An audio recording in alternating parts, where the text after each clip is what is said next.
Hello there, everybody. How the devil are we all? I am sensationally well, I thank you for asking. How has your weekend been? Apologies I was not here yesterday. I couldn't be bothered. I was asleep. I had a hard day, so I went to sleep. And then I woke up and it was like fucking 12:30 or something. I was like, fuck this. And rolled over again. Back to sleep. Fuck it. It happens. Come to terms with it. I am not a robot, I am a man. Who sometimes talks a little bit like a robot. How are you? Are you well? I do hope so. Talking of robots, by the way, oh god. Right, so we're going to be on with we're going to do a regular Sunday endeavours shortly, okay?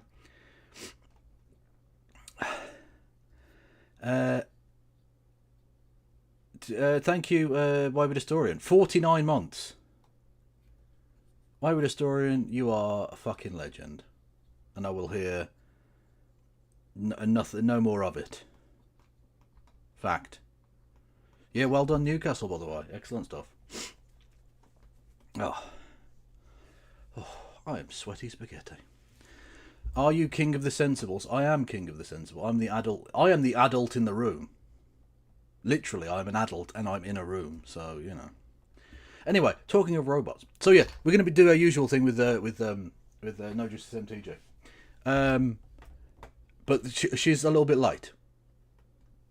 because her train is delayed. Although there was an interesting typo in the chat message. She typed the word train slightly wrong, and so the I came after the N. So it didn't spell train anymore. It spelt a bad word, which made me laugh. It just did. It just did. Okay? Fact. Anyway. But she's allowed to say it, though, so it's fine. It's fine. Yes, so. A bit of nonsense before we get going then, right? Which is robot-based. Now, you may have been watching James from the Internet, and if you weren't, why weren't you? James from the Internet's fucking awesome. Anyway, one of his amazing viewers made a couple of things. I don't know how else to describe them, but things, to be honest. It's a bit fucking weird, in all honesty. One of them I can play, and one of them I'm not sure I can. They involve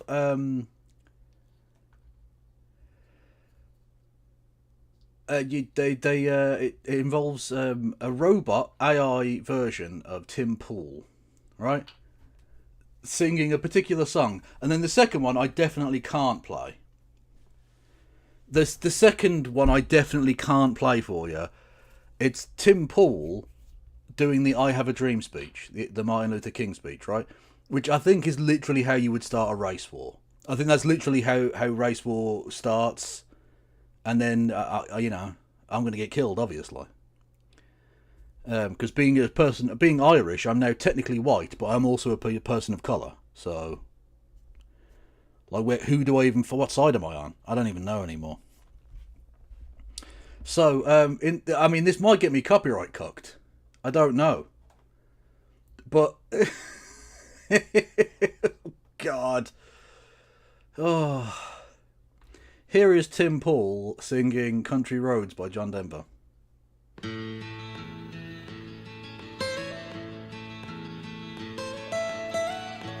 Almost heaven, West Virginia, Blue Ridge Mountains, Shenandoah River. Life is old there, older than the trees, younger than the mountains, growing like a breeze. Country roads, take me home to the place I belong. West Virginia, Mountain Mama, take me home. No, there's no video. It's just a fucking audio. It's an MP3. No, this isn't actually Tim Pool. It's an AI. It's not actually him. I literally explained this. I literally said it was fucking AI. Please listen.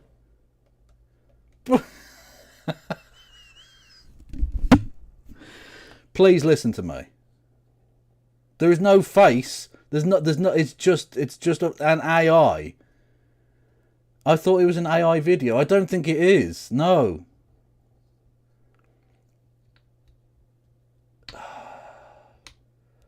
Okay, fuck it. I'm playing the "I Have a Dream" speech then, you pricks. Even though we face the difficulties of today and tomorrow, I still have a dream.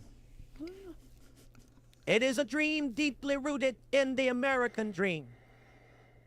I have a dream that one day this nation will rise up and live out the true meaning of its creeds. We hold these truths to be self-evident that all men are created each.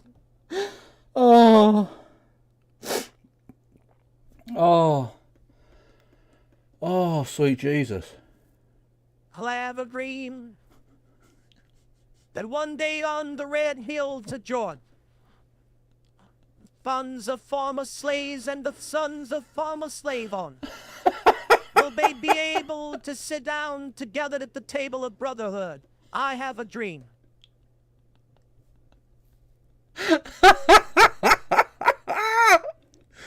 Oh, I think I just started the race war. I think I literally did.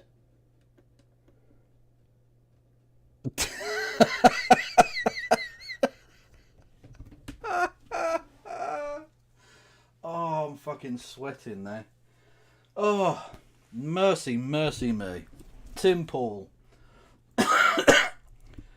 The civil rights activist you didn't know we needed. Oh. Oh. Now, if that's not worth a donation, I don't know what is. Frankly. If that's not worth a super chat or becoming a member or doing a fucking bits message or a subscription, then I don't know what is. Frankly. $5 a month for that kind of gold. Honestly, you can't beat that kind of value.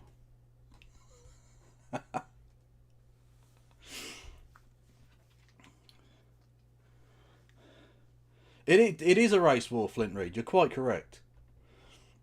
Although that didn't scare me because I didn't have my fucking earphones in. Oh. What is this? This one does that video. But what if anything? What if a bomb drops on your head right now? But then, okay, what if they broke it? I don't know, they broke it with Biden, because Biden, they didn't respect him. They didn't respect Obama. They respect me. But let me tell you, Putin went through a hell of a lot with me. He went through a phony witch hunt where they used him and Russia. Russia. You ever hear of that deal? That was a phony Hunter Biden, Joe Biden scam. Hillary Clinton, Shifty Adam Schiff, it was a Democrat scam. And he had to go through that. And he did go through it. We didn't end up in a war. And he went through it. He was accused of all that stuff. He had nothing to do with it. It came out of Hunter Biden's bathroom. It came out of Hunter Biden's bedroom. It was disgusting. But what if they... What the fuck? Honest to God, what is he doing still going in about Hunter Biden in 2025, really? Also, did you see? He had the Irish T-shirt there, right? The Irish T-shirt went to Washington. And so he was doing his, fake Irish bit, I don't want to do this anymore. Should have took my earphone out. I got no one to blame but myself. I got no one to blame. Yes, so the Irish T-shirt went there. And one of the journalists asked Trump, who's your favourite Irishman? Now think of all the amazing Irishmen you could have picked, right? Obviously there's the great politicians of yore. I don't need to go through them all. You could have gone with a cultural figure. I mean, look, Bono's a bit of a cunt when it comes to like Israel and stuff, but look, a global rock star icon, right? You could have gone with any number of the religiously persecuted peoples. You could have gone for, you could have gone for the Irish Taoiseach in a kind of coy like, oh, isn't that funny? Aren't I awesome? Brian O'Driscoll, yeah. There's no way he knows fucking Brian O'Driscoll. Jesus Christ. But anyway, could have gone with any number of people. He went with Conor McGregor. The rapist. Even when choosing his favourite Irishman, he chooses a rapist. That's not me saying he's a rapist. He was convicted of the rape.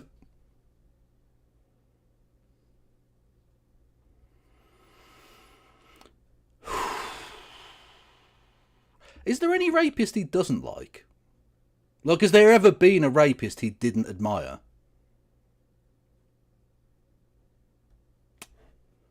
Don't know.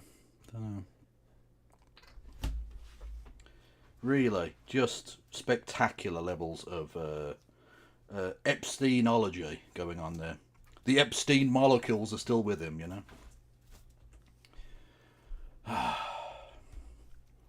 Yes, No Justice did just go live. Clearly her train, because that's the word, train, was not that late, so it's fine.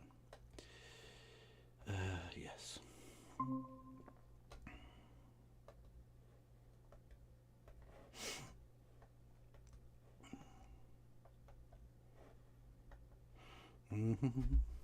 I've now got Country Road stuck in my fucking head. God, that's annoying. It's not even that good a tune, really. It's better when you're drunk. Let's be honest. Country Roads is the tune you put on when you're absolutely bladdered. When you're pissed out your fucking head. Drunk, for Americans.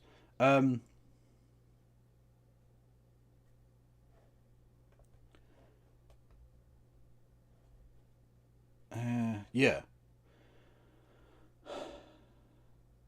Thank you, Flint Reed, who says, you look 10 years younger without earphones, bro. Do I? Well, thank you. I'm not sure how that works, but thank you. I do appreciate that. Also, I think I've worked out that my long hair is my midlife crisis. I've worked that out. Because I was literally thinking to myself, why am I growing my hair longer? I've never felt the necessity to do that before. I never really wanted to do that before. And I realised what it was, right? My hair is starting to slightly thin. It's not really particularly noticeable yet. It's fine. Like, it's a good head of hair. But because obviously I watch it a bit more closely than everybody else on Earth, because it's me and my hair. And there's just one or two fewer hairs there now at the front. And as soon as that starts to go, it's just all coming off. You will never see the Kev letting it just sort of go, or fry a tuck in it, or fucking comb over. None of that bollocks. No. As soon as it starts to go, it's all coming off, and it's staying the fuck off. Right? So this is my last chance, I think, to grow the hair long. So I'm just doing it. I'm just for something different. Just to see what it's like, you know? And so far, I'll be honest with you, it looks okay, but it also stays wet for a lot longer when you get out of the fucking shower, which is just annoying, in all honesty. Midlife crisis in your mid-30s. Well, it sort of basically is, isn't it, right? I don't want to do this anymore. Bastard. If I live to be... I'm 30... Oh, shit, how old am I? 37. So if I get to 74, that would be a good age. 74 is a solid fucking age. And so I am at midlife then. Right? That's not... Like, mathematically, that's just true. Yeah. Hello there, Helena. How are you? I'm not doing too bad. How about yourself? I'm good. I'm glad you caught your train. Yeah, that was a funny typo. But yes, it was. And what's stupid? I don't know why it was delayed. Literally, the train was in. Because it's Britain and the trains are shit.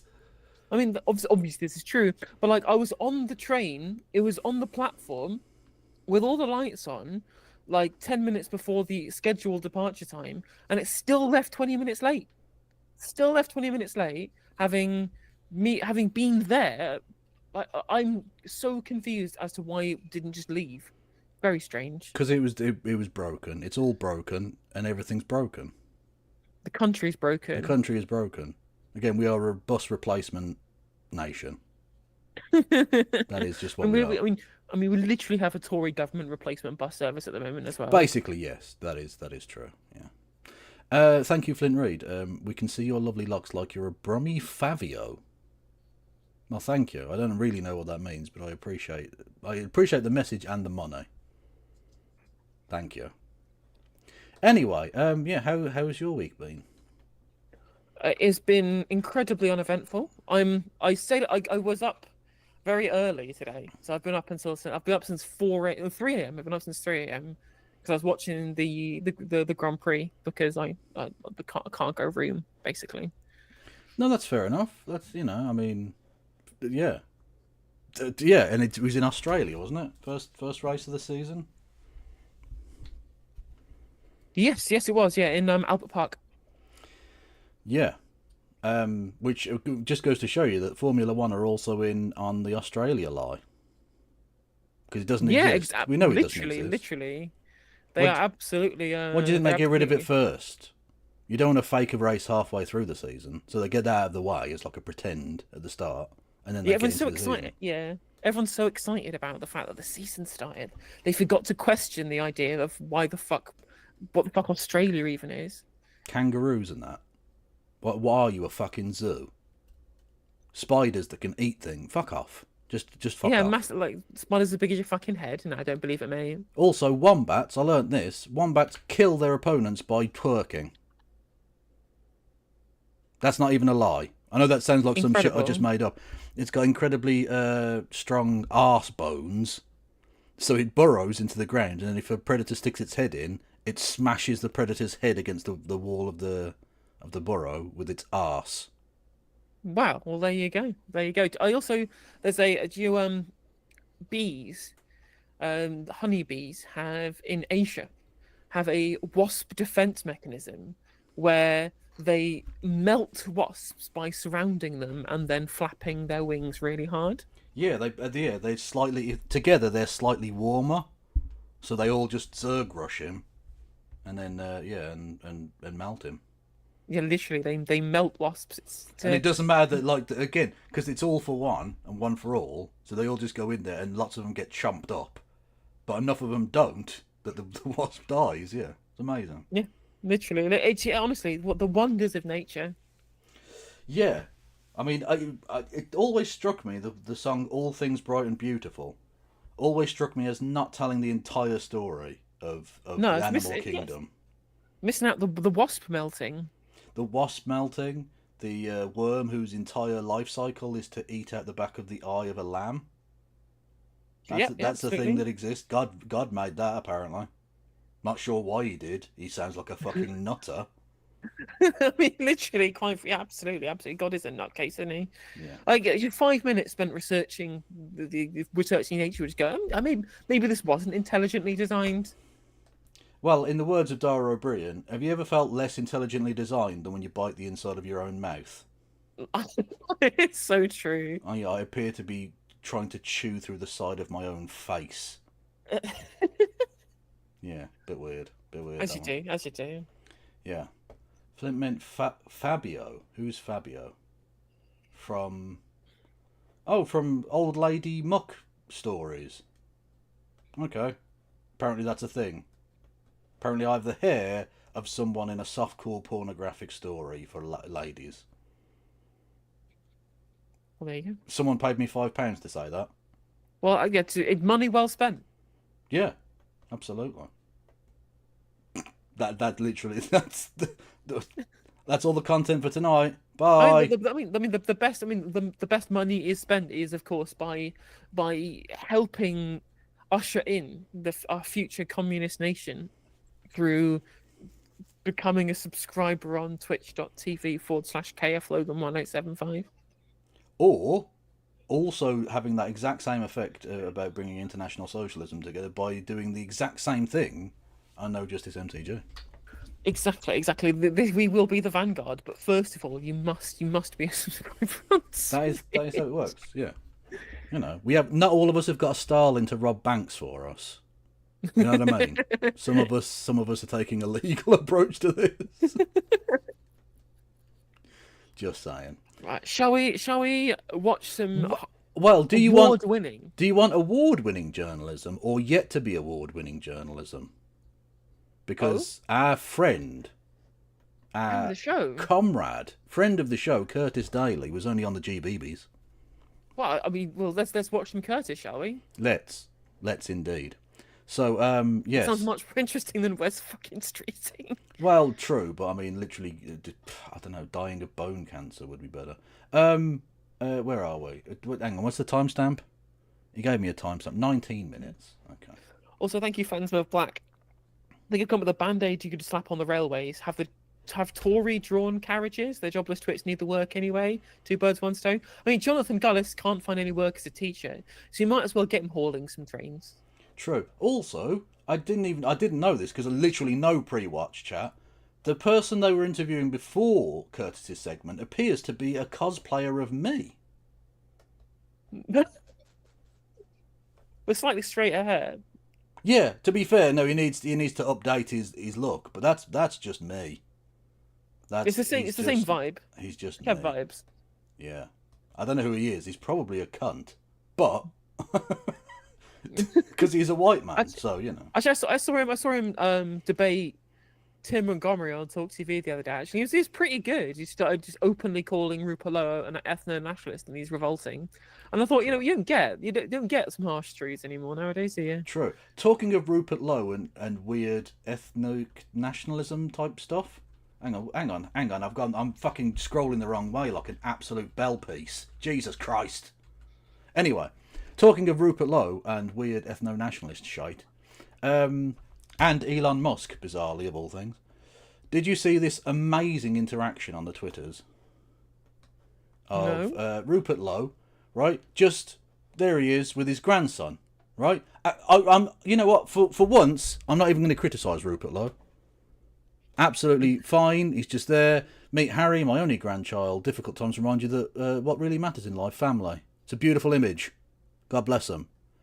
Elon Musk decides to be mental and say to that rather lovely little family vignette, "Are you expecting more, or does this mean a 75% generational population decline?" He's brain broken. I mean, he's a Nazi, right? He's a Nazi who wants to breed the white kids. That's it. Well, that's the thing. It's not even a breeding kink. It's like he's literally just a white baby factory. He just wants all of the white babies. Like, who looks at that image and goes, population decline? Look, you're a fucking mentalist. Like, even someone as like grotesque as Rupert Lowe, it's still it's still heartwarming to see him there spending time with his grandchildren. You know? Yeah. Not even the gnarled husk that my brain has become at age 33 can find that anything other than kind of sweet. Yeah. And yet Elon Musk is there going, not fucked enough, have you, Rupert?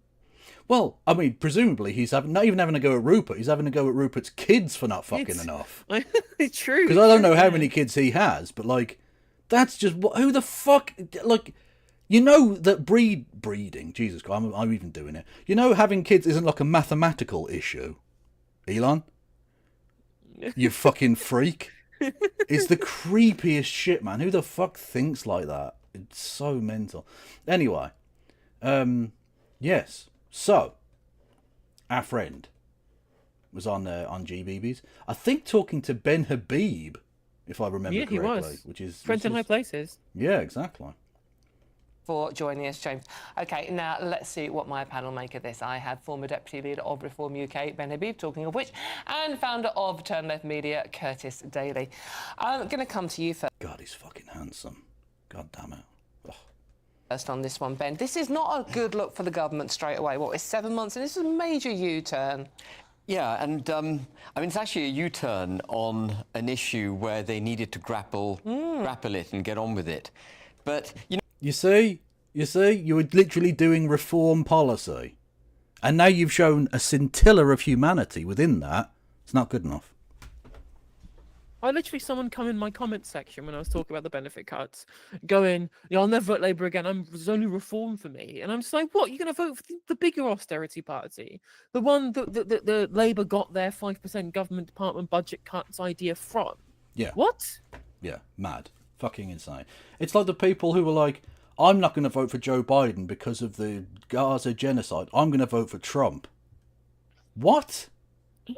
Look, I can understand not voting for him, fine. But you're going to vote for the guy who's literally like, no, they need to do more genocide, please. Literally. Okay, I mean, you do you, I guess. You know, we tend to talk about, just on the substance of the issue as opposed to the political U-turn, we tend to talk about benefits in isolation, we talk about work and employment in isolation. But of course, they're two sides of the same coin.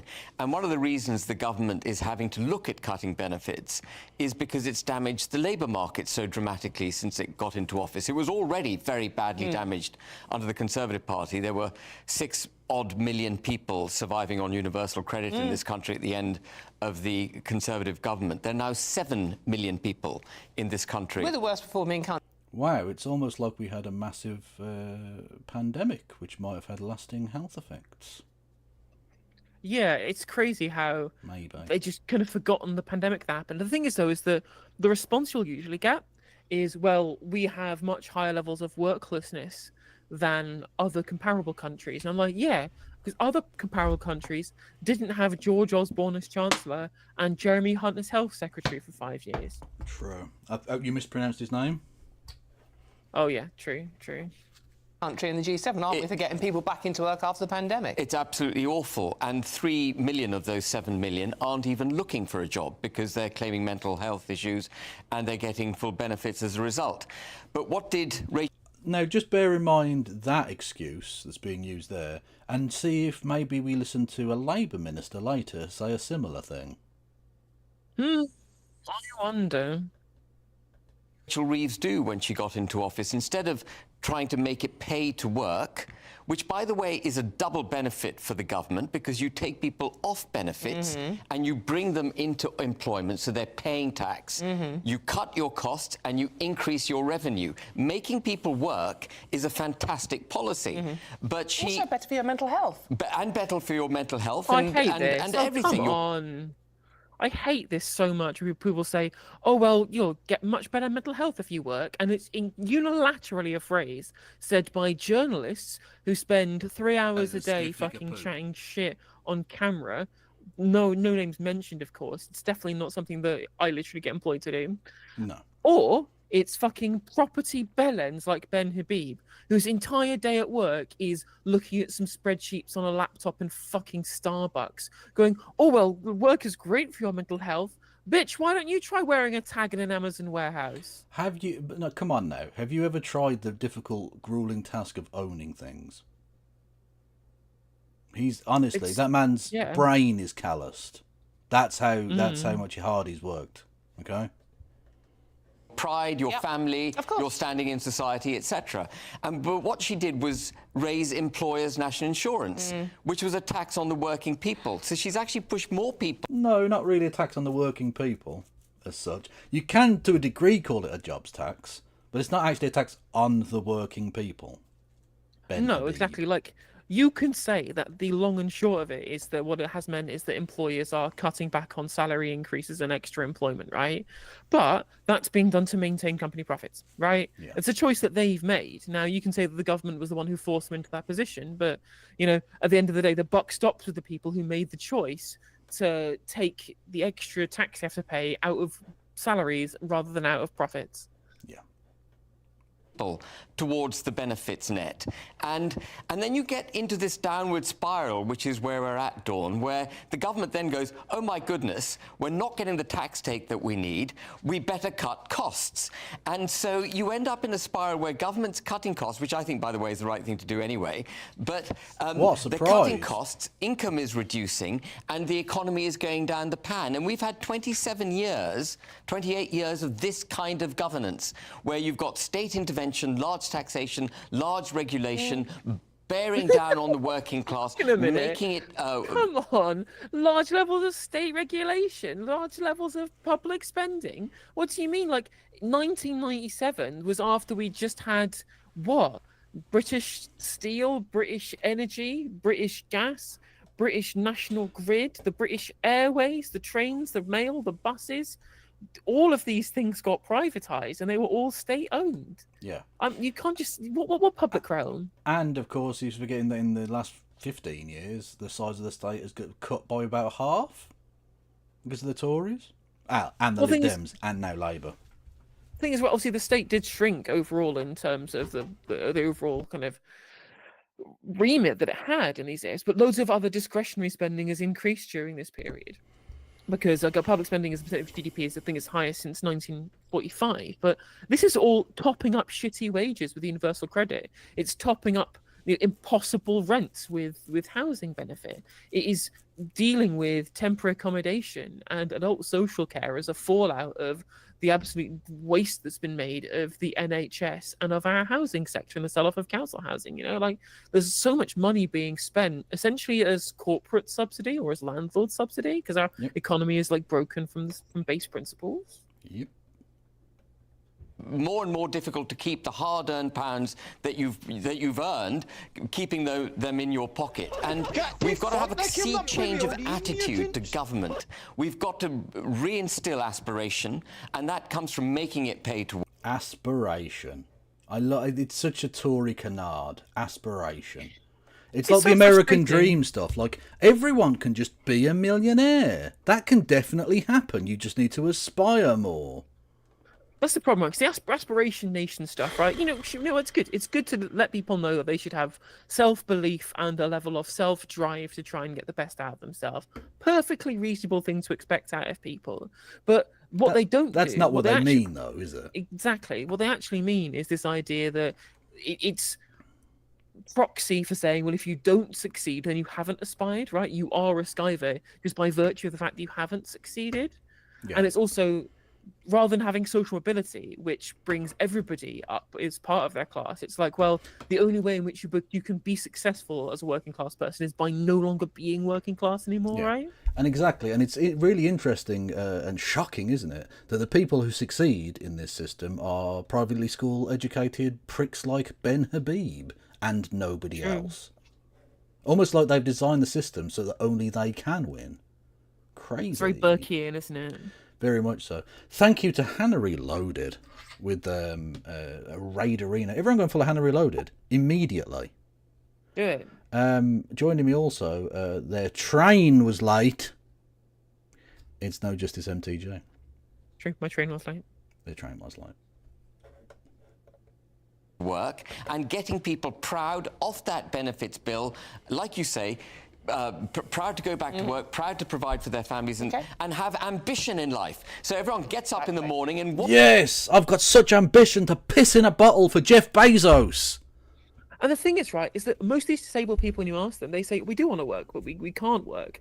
And it makes it even harder for them to do so if the extra pip they should be getting to help them deal with whatever is keeping them out of work, for those pip claimants who are out of work, because you can claim it whilst being in work, it'll make them even less able to work and even less employable, right? Yeah. We keep trying to force people who can't work into work, and also thinking, well, the fuck's going to employ somebody who's so sick that up until Killer Kendall got her hands on the fucking purse strings, they literally were signed off as not being fit to work, and they've not been fixed. They're not better. Liz Kendall's just decided that you must be And- sold off as cattle for the Amazon. Yeah.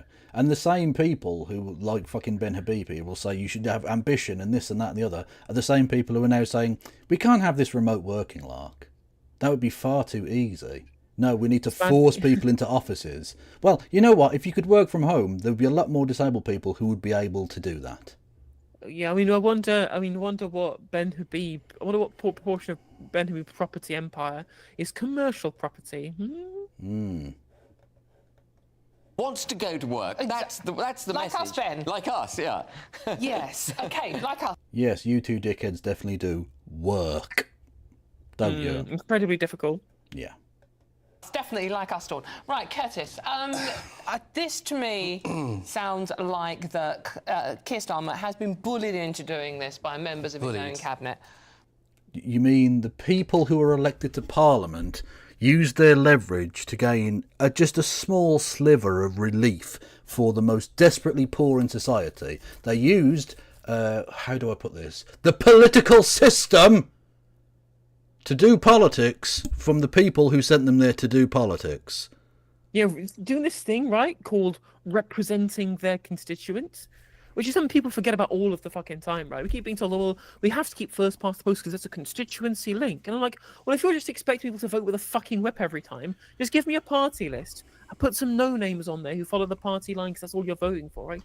If they're not representing their constituents anymore, they're just representing the fucking colour rose hair, what's the fucking point in having constituencies at all? Just give me a party list in some regional areas. It makes much more sense. Yeah. Also, I'm going to guess that she didn't describe it as bullying from backbenchers when David Cameron was forced to give the Brexit referendum that he didn't want to do. Yep. I'm guessing that was a great, glorious victory for the democratic system. Or indeed, No, I don't think it's Boris Johnson, this Brexit deal. Indeed. Oven ready, don't you know? I think what Ben said, the complete opposite is true. I first want to say Yes. that James, you had on earlier, he said about politics is about choices. I agree, it's about choices. And it's not 27 years, it's 45 years of the same policies, which is going after benefit claimants, going after the disabled. It's always about going after the most vulnerable and poorest in society. We never decide to go after the corporations who don't pay taxes. We always go after the poorest. And the Labour Party say, well, you voted for us for change. There is no change. They are the Conservatives. They have no principles. I don't know if Rachel's watching right now. I hope she is, because I want to address Rachel directly. I think what you're proposing is absolutely disgusting. It's sickening. 330,000 people were killed due to George Osborne's austerity, and you're continuing the same line. I'm telling you this right now. If you continue this, it's very possible that people will die. Now, do you want a vibrant economy? Of course you do. How do you do that? We first need good quality paying jobs to get people off of benefits. That's something that I would agree with Ben on. But at the same time, you can't expect weakening unions, the fact that bosses can pay people whatever they want. There's precarious work, but it's not just... It's not workers' rights. And by the way, George Osborne... Can I just say, I do love the smell of good cooking. Oh, beautiful. Oh, he's absolutely, you know, cooking up a storm here. Glorious, glorious. Watering down, they're watering down workers' rights, but at the moment, we have a situation where union density is at its lowest point. The corporations and the billionaire class are as rich as they've ever been. And unfortunately, many of the unions that do exist are fucking useless. I don't want to do this anymore. Absolutely pathetic, I mean, spineless. I mean, they're affiliated to the Labour Party, so you know. Well, I've literally said this. If the next general election, my union, Unite, go into it still affiliated to the Labour Party, I'm leaving. I won't do it. I won't fucking be a part of this. Yep, no one would blame you. And then for a government to turn and say, yeah, do you know what we're going to do is we're going to cut benefits. Personal independent payments, which was assessed that there was a 0% fraud rate. The media, and I'm going to include GB News on this, but the Daily Mail, all these corporate media want to talk about the very poorest in society. We're not attacking the real problem. There's an even bigger fraud problem with the Chancellor's use of her fucking credit card than with the fucking PIP benefit claimants. But you know, guess which one they're cutting? It is the large corporations. And but to be fair, she doesn't need to use it when she's getting free tickets to Sabrina Carpenter, so it's fine. Very true, very true. I've got to imagine in the same week as you're slashing welfare for the disabled. And I love that my favourite defence I saw of that was, surely you can't imagine a 50-odd-year-old woman, I don't know how old she is, actually enjoying the music of Sabrina Carpenter. She was probably just going there to do like a corporate thing, such and such. And I thought, okay, so your actual defence of this isn't that she enjoys a music and got a freebie ticket, which is like, I don't know, fucking 80 quid or something, right? She's going there out of fealty to corporate leaders doing something she wouldn't otherwise want to do. That's literally way fucking worse. Way worse. But these people are like, no, that's actually brilliant. Heaven forbid you go to a concert, but actually I'm glad she was there sucking corporate dick while doing it. Dickheads, man. Just these people's brains are fucking soup. Absolute soup. Thank you, Katie Marshall. Apparently 3 cabinet members moaned, hence U-turn. Well, yeah, that's very possible. Yeah. I think it was that people might not know. Nope. It was like Rayner. I think I saw the reports. It was like Rayner, Cooper, and Mahmood. I think it was. Oh, maybe? woke. The wokes. The wokes, exactly. Yeah. The Labour Party were given millions of pounds from these people. So, of course, Rachel Reeves is going to say, what we're going to do, we're just going to cut benefits. Go after the people that is destroying this country. I want a patriotic economy where these people pay their taxes to have world-class... See, I know what you're doing, and it's probably a very wise thing to do on GB News, but it always makes my skin slightly crawl when leftists do the whole, this is the patriotic thing to do. And it's true, it is, right? I get that. I'm not even criticising Curtis for saying that, but it just, I don't know. It just seems it's very cheesy to me when they do this, like the patriotic millionaires thing with Dale Vince. Like it's just a bit cheesy poo, you know. I mean, it is a bit cheesy. Well, but I mean, I literally, as I was watching the Grand Prix this morning, I found out that the one racing driver that I liked, because they paid their taxes in the UK, last year changed their residency to Monaco as well, right? So basically, my choice of people to support this year in Formula One is Fernando Alonso, Yuki Tsunoda, or the rookies. That's my choice. Literally every single other one, outside of Fernando Alonso and Yuki Tsunoda, every single other non-rookie Formula One driver, they're all fucking registered for taxes in Monaco. Yeah, evil scum. Yeah. Yeah, and that's just like, they say, oh, I'm the British champion with the British fucking national anthem. I'm like, no, just get the fucking Monaco anthem. Get the Monegasque national anthem up right now. Well, because it's so annoying to hear Lewis Hamilton's backstory, because he did come from a relatively humble beginning. So the British state paid for everything then, did they? So the British taxpayer picked up the bill for your education, your healthcare, all of your roads, the street lighting, everything. And now you're in a very comfortable, lucky position to be able to contribute back. Many times over, indeed. But still be left with a hell of a lot of money. It's not like you're going to be in penury here, and you've decided, no, to save all of that money, because it's my money and I want all of it, go fuck yourselves, you've gone to Monaco. Why do we allow evil like that back into the country? Just say, okay, you want to go and live in Monaco, you don't get to work here, ever. Well, literally, he should be banned. These people need to be banned, like fucking George Russell, Lando Norris, Lewis Hamilton, all of those motherfuckers. Take a British flag off your bloody podium. Yeah. Right? You want to be Monegasque, right? Put up a Monaco flag. Put up a Monaco flag when you get your first place. Yeah, exactly. Yeah. And you know, and if you ever do get into financial troubles, let's see how the Monaco government deals with you. True. Will they be paying for your OEP insurance? I don't think they fucking will. You'll just have to have a broken hip, you cunt. Anyway. Public services instead of going after the very poorest. And by the way, that won't make the economy better, because there's an issue where most people don't have any money. There's something called the velocity of money. And what that means is if people get into work but they're low-paid jobs, people can't spend money into the economy. The problem is inequality from the very richest. Yeah, don't let that bitch talk. No, absolutely. She's just going to fucking interject with something dumb. So just talk over her. You've got a microphone too. Love it. Not driving any metro. I'm not driving any metro. I'm not driving any metro. True. Yeah, just interrupt me, Lynn. I'll talk over you. I'm not talking about like people have done well. I'm talking about the billionaire class who got away with everything. And the Labour Party are doing the exact same thing as the Conservatives and blaming the very poorest. They are run by a millionaire and kids. Can I just say... That's all I want to say as response to everything that Curtis said. He was correct. I agree.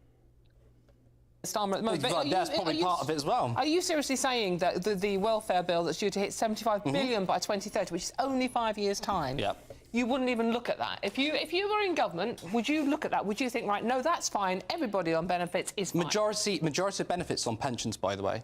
And remember the backlash, which I agree with, by the way. The decision to freeze the pension payments was disgusting. Absolutely disgusting. And there was backlash from that, right? But that is where most of the welfare bill... Yeah, fair enough, I agree. And that's the thing, That's where the majority of the welfare... And everyone on the right is going, oh, well, you know, the government's got to be able to cut the welfare bill's too big, right? When they're talking about PIP payments, oh, it's this fraud, even though there's actual no fraud. There's no fraud in the PIP payments at all, and very little fraud in terms of, like, job seekers, something like that, right? Yet when it comes to the winter fuel allowance, like, you're trying to kill Granny. And I'm like, well, he is trying to kill Granny, but he's also trying to kill the disabled. Yet you liked that because they're not part of your voting cohort. Indeed, yeah. And that's why I think they're trying to get the assisted dying bill through as well. Because as soon as they're old enough, you can just kill them. And you cut down the welfare bill enormously doing that. Have you tried raise VAT and kill all the poor? Literally. bill goes. And Ben was right when he says we need to look at this holistically, not just look at one thing. Okay. The entirety of the welfare bill is actually, when it comes to unemployment and disability benefits, is actually a minuscule thing. So even if the Labour Party do go after these people, it won't make a dent in the economy. But they just want to signal to people that we are tough and strong. But we're still going to have a stagnant economy. That's why the economy... Well, that's the thing. It is about the cruelty. Literally, is the point. Is that they want to look like the Tories. Literally, they're now doing... Having been Quango Central for the entirety of their time in power, they're now going to do the Quango bonfire thing again. Like, motherfucker, you had 2 Jet Zero fucking Quango set up.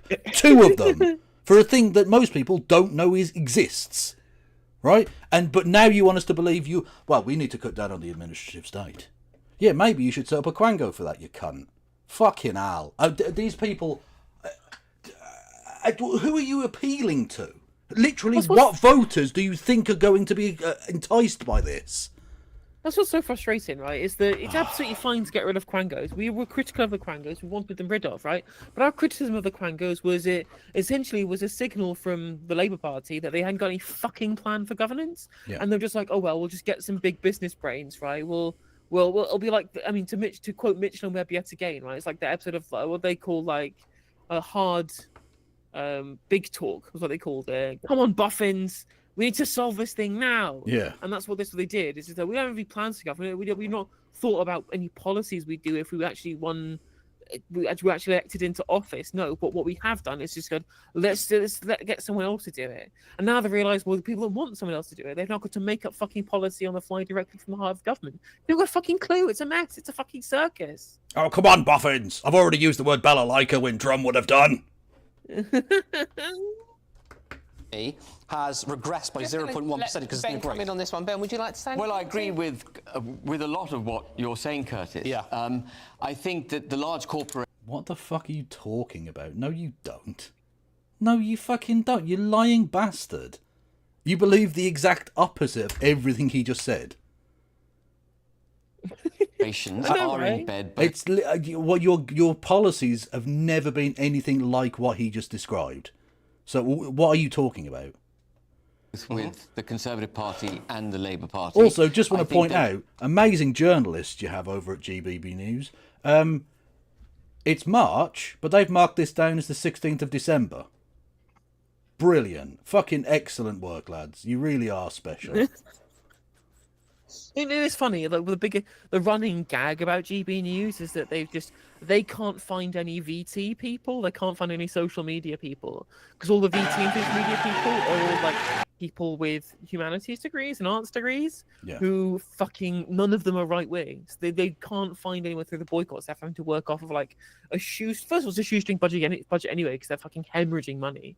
But also they can't find anyone who works in that area to work for them because they hate them. Yeah. There is a move globally for multinationals to be in bed with governments, which is a very unhealthy situation for any democracy. I agree also that the welfare bill is... So surely you absolutely hate the fact that Donald Trump has turned the White House into a Tesla dealership. Surely that kind Tesla. of corporate... Tesla. The Tesla showroom that you now have on the lawn of the White House would be a terrible thing, surely. Everything's computer, Kev. Everything. You literally did say they got in everything's computer. Honestly, Is he actually 5? Look, honestly, like it makes me so angry, so frustrated that he's so funny, whilst also being like the burgeoning fascist demagogue, ushering in the end of civilization as we know it. I really wish that he was just he was just the Apprentice guy because he's so funny. He's so funny. And completely unintentionally, though. Every time he tries to be funny, it's just racist or sexist. But when he's just like, I enjoy watching cats when they don't realise they're being watched. Because they do the dumbest shit. They're like the mental little fucking goblins, right?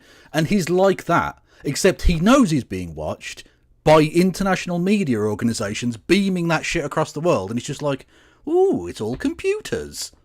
Beep, beep. Like, he's just... Literally, in his first term, still my favourite bit, there was something to do with the US Postal Service. I don't know what the fuck the thing was. And it was on the White House lawn, and they had like a big postal truck. And he got in there and started, like, it wasn't on, and the wheel wasn't turning, but he was doing that fake wheel turning thing and, like, screaming. I was just like, you realise this is being filmed? People can see this and hear you. What?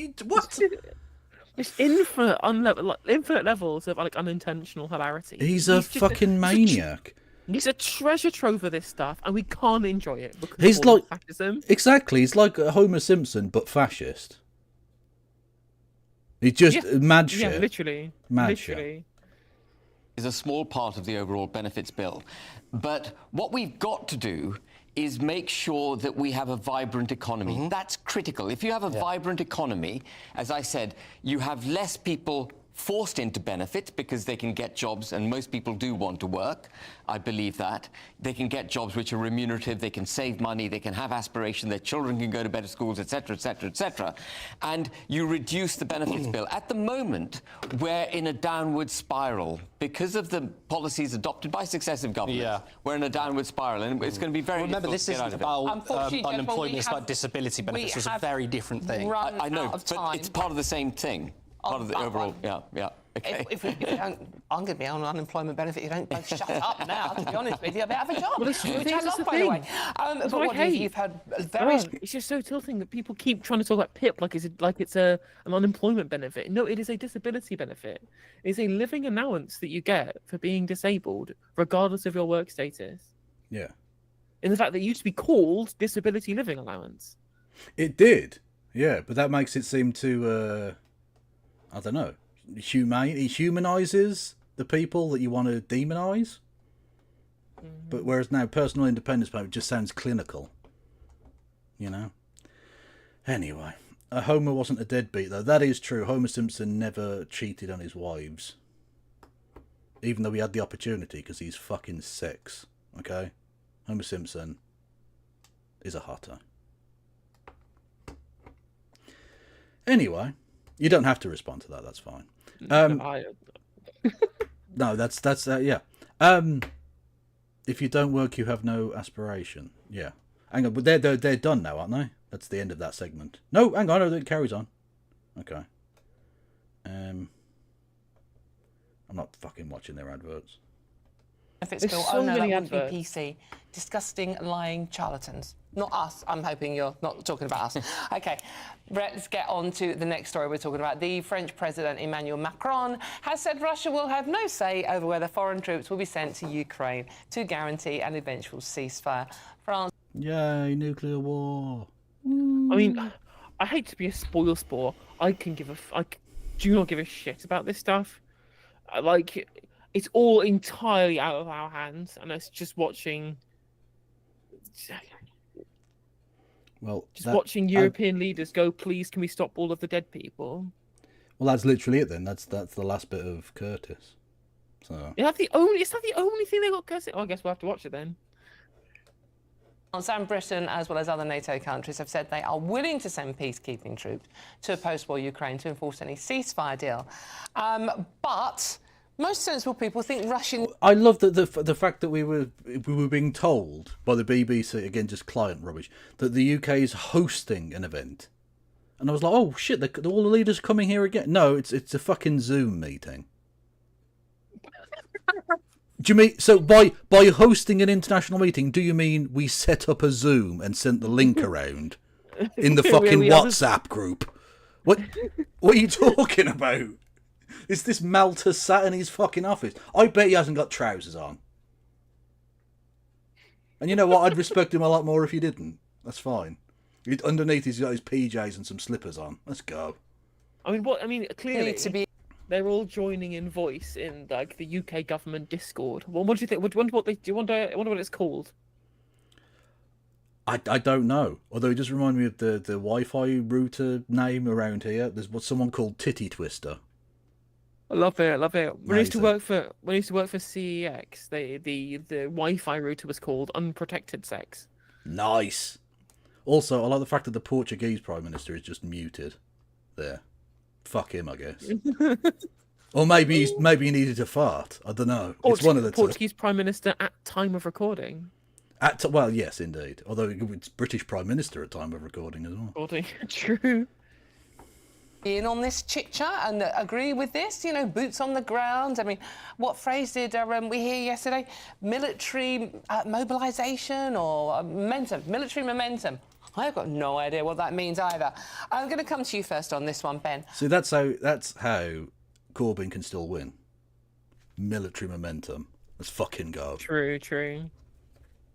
Are you happy with the way things are going at the moment with this coalition of the willing? Well, I think every time Keir Starmer and Macron and indeed any other European leader open their mouth about defence and Ukraine, I hold my head in my hands because, you know, we don't have fighting forces in Europe capable of withstanding the kind of attack that Russia might mount. Strike the floor in the argument.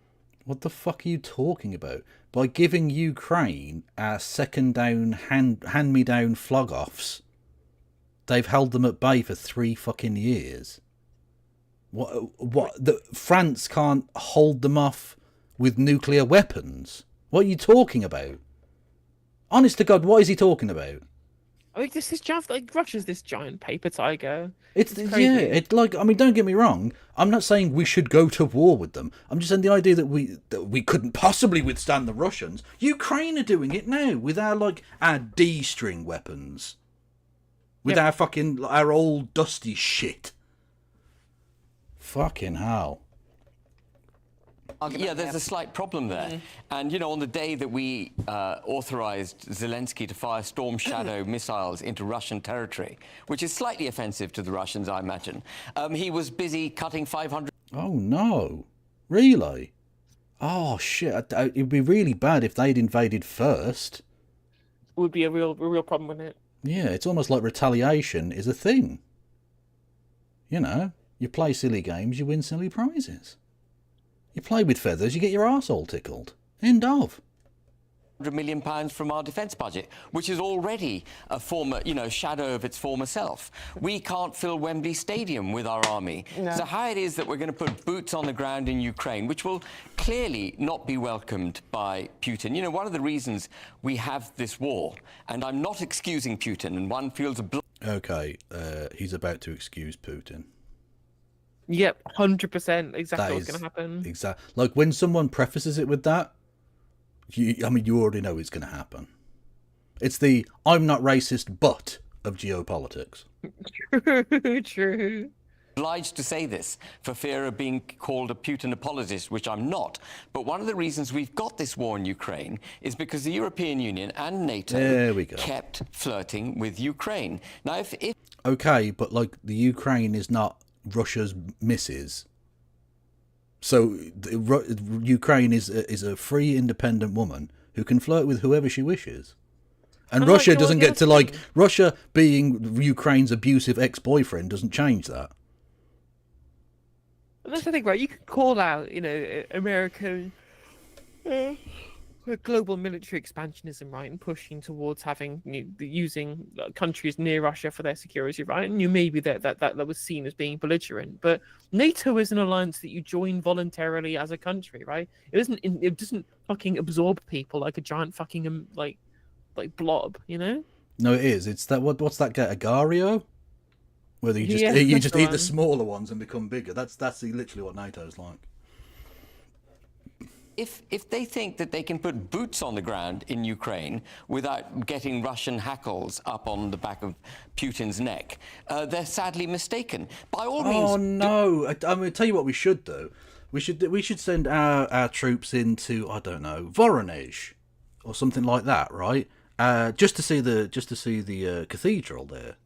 And definitely not to murder people under the protection of the Russian government in Russian territory. Definitely not. No, we shouldn't do that. Because if we did that, and then someone was to, say, put troops near us in retaliation for any of those things, we would look like massive hypocrites for being angry about that, actually, wouldn't we? I think, actually, we would look like we were the belligerent nation in the first place.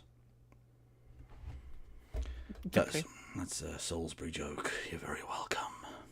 Do it if we're very rich as a country and if we have superior firepower. We're not rich, we're very poor as a country now because of... What the fuck are you talking about, you daft cunt? We are the 6th richest nation on Earth. We are, I believe I'm right in saying, the 2nd richest country in Europe? Yep. Like, yeah, we're fine, actually. It's just rich bastards like you have hoarded all of the money. True. The policies that we've just been discussing over the last, I say, 28 years, you say Again, he's literally doing the thing. Yeah, it was disability patients in Wolverhampton that made us poor. And not, you know, that everything in the country is owned by like 8 people. No.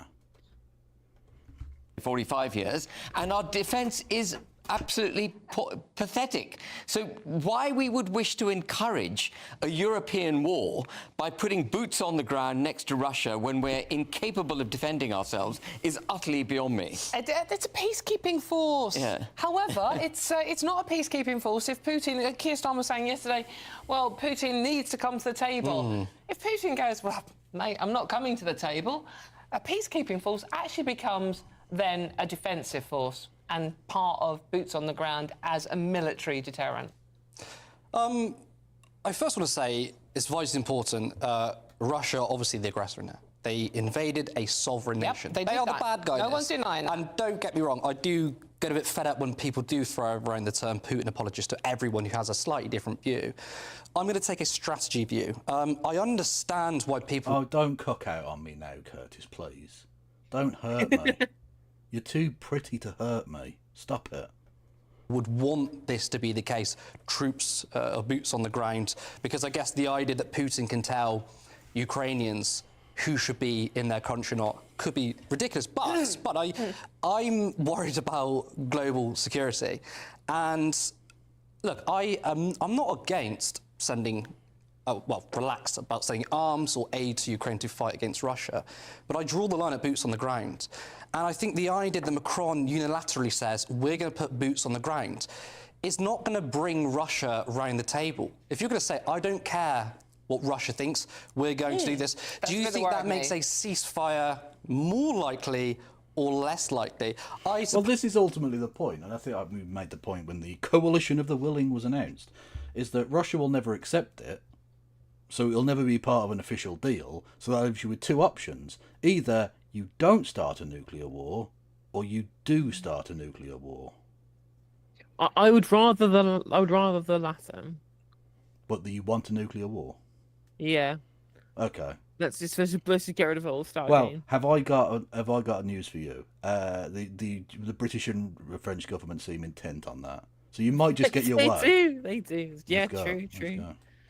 Pose maybe a demilitarization zone in some form, or at least have UN peacekeepers there. Keep it less biased, shall we say, even though, again, I think Russia are the aggressors in the situation. We need to be smart about this. But there has to be... bang the drum of war and say, we're going to put troops on the ground. I mean, you can't... I think we need to be careful. You can't end hostilities by doing something overtly hostile. I'm sorry, the bombing of Hiroshima would disagree. The bombing of every German city would disagree. Yeah. War literally stops war. Like, I don't want to be that guy, but sometimes, yes, you do. Like, if your argument here, Ben Habib, is that we need to meet them in the free marketplace of ideas, you're a fucking idiot. Like, sometimes you actually tell me something I don't know. Yeah, you do need to do something violent to make it less violent. I don't think Hitler was going to stop by us sending John McDonnell-style strongly worded letters of complaint. I love that that's become a meme now. It should become a meme because it is funny. It's not that he's bad, it's just that he's completely ineffective. Way to end hostilities, which is your point in essence. I still can't... Also, we don't talk about how mental it is that he brought Mao's red book to the fucking dispatch box. It was very frustrating because, everyone thought that he was praising Mao for some reason, which he must have known people would have expected. Well, exactly. Yeah, don't do that. Just don't do it. It's not necessary. Also, Leave your yourself open. point was dumb anyway. Like, what? But, I mean, it's fucking banter. Don't get me wrong, it's strong banter. But strong banter makes you look a bit of a prat sometimes. True. It's got to be by agreement. You can't have peacekeeping forces if the... Talking of the banter timeline, did you see today's revelations about Liz Truss? No? Oh, mate. Is Kieran in chat? Is our prime ministerial anal sex correspondent in chat? I do hope so, because I think I owe you an apology, friend. He's not in chat. Oh, God, I hope he sees this afterwards. Someone clip it and send it to him. Yes, so I doubted his story about the Prime Minister being, how do I put this, cock hungry. But it turns out that might not have been the only affair she was having. Oh? Mark Field, former Conservative Member of Parliament, and the man who manhandled the protester out of that dinner in his fucking cummerbund and all the rest of it. Oh, God, I remember that. Yeah. Anyway, it turns out that whilst he and she were both married, they were engaged in an 18-month-long sexual affair. Well, these Tories can't stop fucking each other. Family values, chat. A little bit of cheeky family values. There's real back to basics in it. Oh, unbelievable. There you go. So, to Kira and I apologise. You had the scoop ahead of time and I didn't believe you. You are very much the Woodward and Bernstein of Prime Ministerial Bum Love, and I love it. Thank you. Amazing. The troops that are there to keep the peace are actually causing hostilities. Yeah. It's absolutely nonsense. And, you know, you say you're happy with arms going to Ukraine and so on. Well, fine if we're a very rich country, but we're not. We just talked about the billions. Well, I think some of the arms going are stock we don't use. And but whatever, it's costing us it's cost us over 10 billion so far. To arm Ukraine. It's cost the Americans, I think Trump says 350 billion. I added up to around 200 billion from what I've read. Either way, this is massive. Yeah, but they're both lies. What are you talking about? Okay. Just make up any numbers. It's GBB News. Who cares? Money. And so we want this war to end. And you do not end it by taking hostile steps. It's as simple as that. Well, I think there is a question. Some people say, look, we do need European security. I'm obviously sceptical about increasing our military budget. I certainly don't think we should increase our budget to over 3.5% of GDP. That's wild. But I understand why people are worried. But if you do want to increase the budget, once again, do it in a sensible way. This is the thing. If you're going to increase the military budget and give billions of pounds a year to Ukraine, you can't do so while freezing pensioners and cutting disability benefit and all the rest of it. Because you're literally like robbing from the poorest in our society to pay for war. That's not At least tolerable. at least get the rich to pay for the things to protect the things they own. Yeah, exactly. way. I say, okay, once again, tax the rich or whatever. But we need to be... Like, we're literally about to kill loads of very disabled people so Donald Trump and his rich mates can steal minerals from Ukraine. Woo! Resource wars are back, baby! Oh, awesome. Well, it's either that or getting your legs blown off for Israel. Those are your two choices, I think, really. Yeah. Sensible about this. We need to acknowledge that Russia cannot be trusted. And if we do force... We could be really smart about this. We could force them into a situation where, look, we're giving you a ceasefire on the table. Let's see what they do. If they run away from that, then you can say, well, we're going to take the next step. But I don't think this is particularly smart from Starmer, because who supports that, and Macron. Yep. I think it's dangerous. OK, well, I think we'll agree on that one, shall we? You know, what do you think? gbnews.com/your say. I'm Dawn Neeson. This is GB. Yeah, I think he handled that pretty well, actually. That was fine. Someone said Kieran might be back somewhere else, but I can't see him anywhere else. I'm scrolling. I don't see him anywhere. Well, there he. Oh, yeah. Oh, well, you can't. What, you had him hanging around for a fucking nearly an hour before having him back on? You divs. Very strange. I mean, it's mostly adverts. Yeah, true. Bullied out of the party. Oh God, let's go. Let's have some transphobia, shall we? Let's go. Let's go. Former Labour MP Rosie Duffield has said she was almost single-handedly bullied out of the party by Sir Keir Starmer. The now independent Canterbury MP quit the Labour Party last September in an anti-sleaze protest over the leadership accepting freebies. So, what do her claims say about the current state of British politics? Let's see what my panel make of this. I still have a former Deputy Leader of Reform UK, Ben Habib, and founder of Turn Left Media, Curtis Daly. Ben, I'm going to come to you first on the Rosie story. Rosie is one of the few, personally, I think, MPs that has principles, and she has... There you go, Rose. There you go. You heard it from the horse's mouth.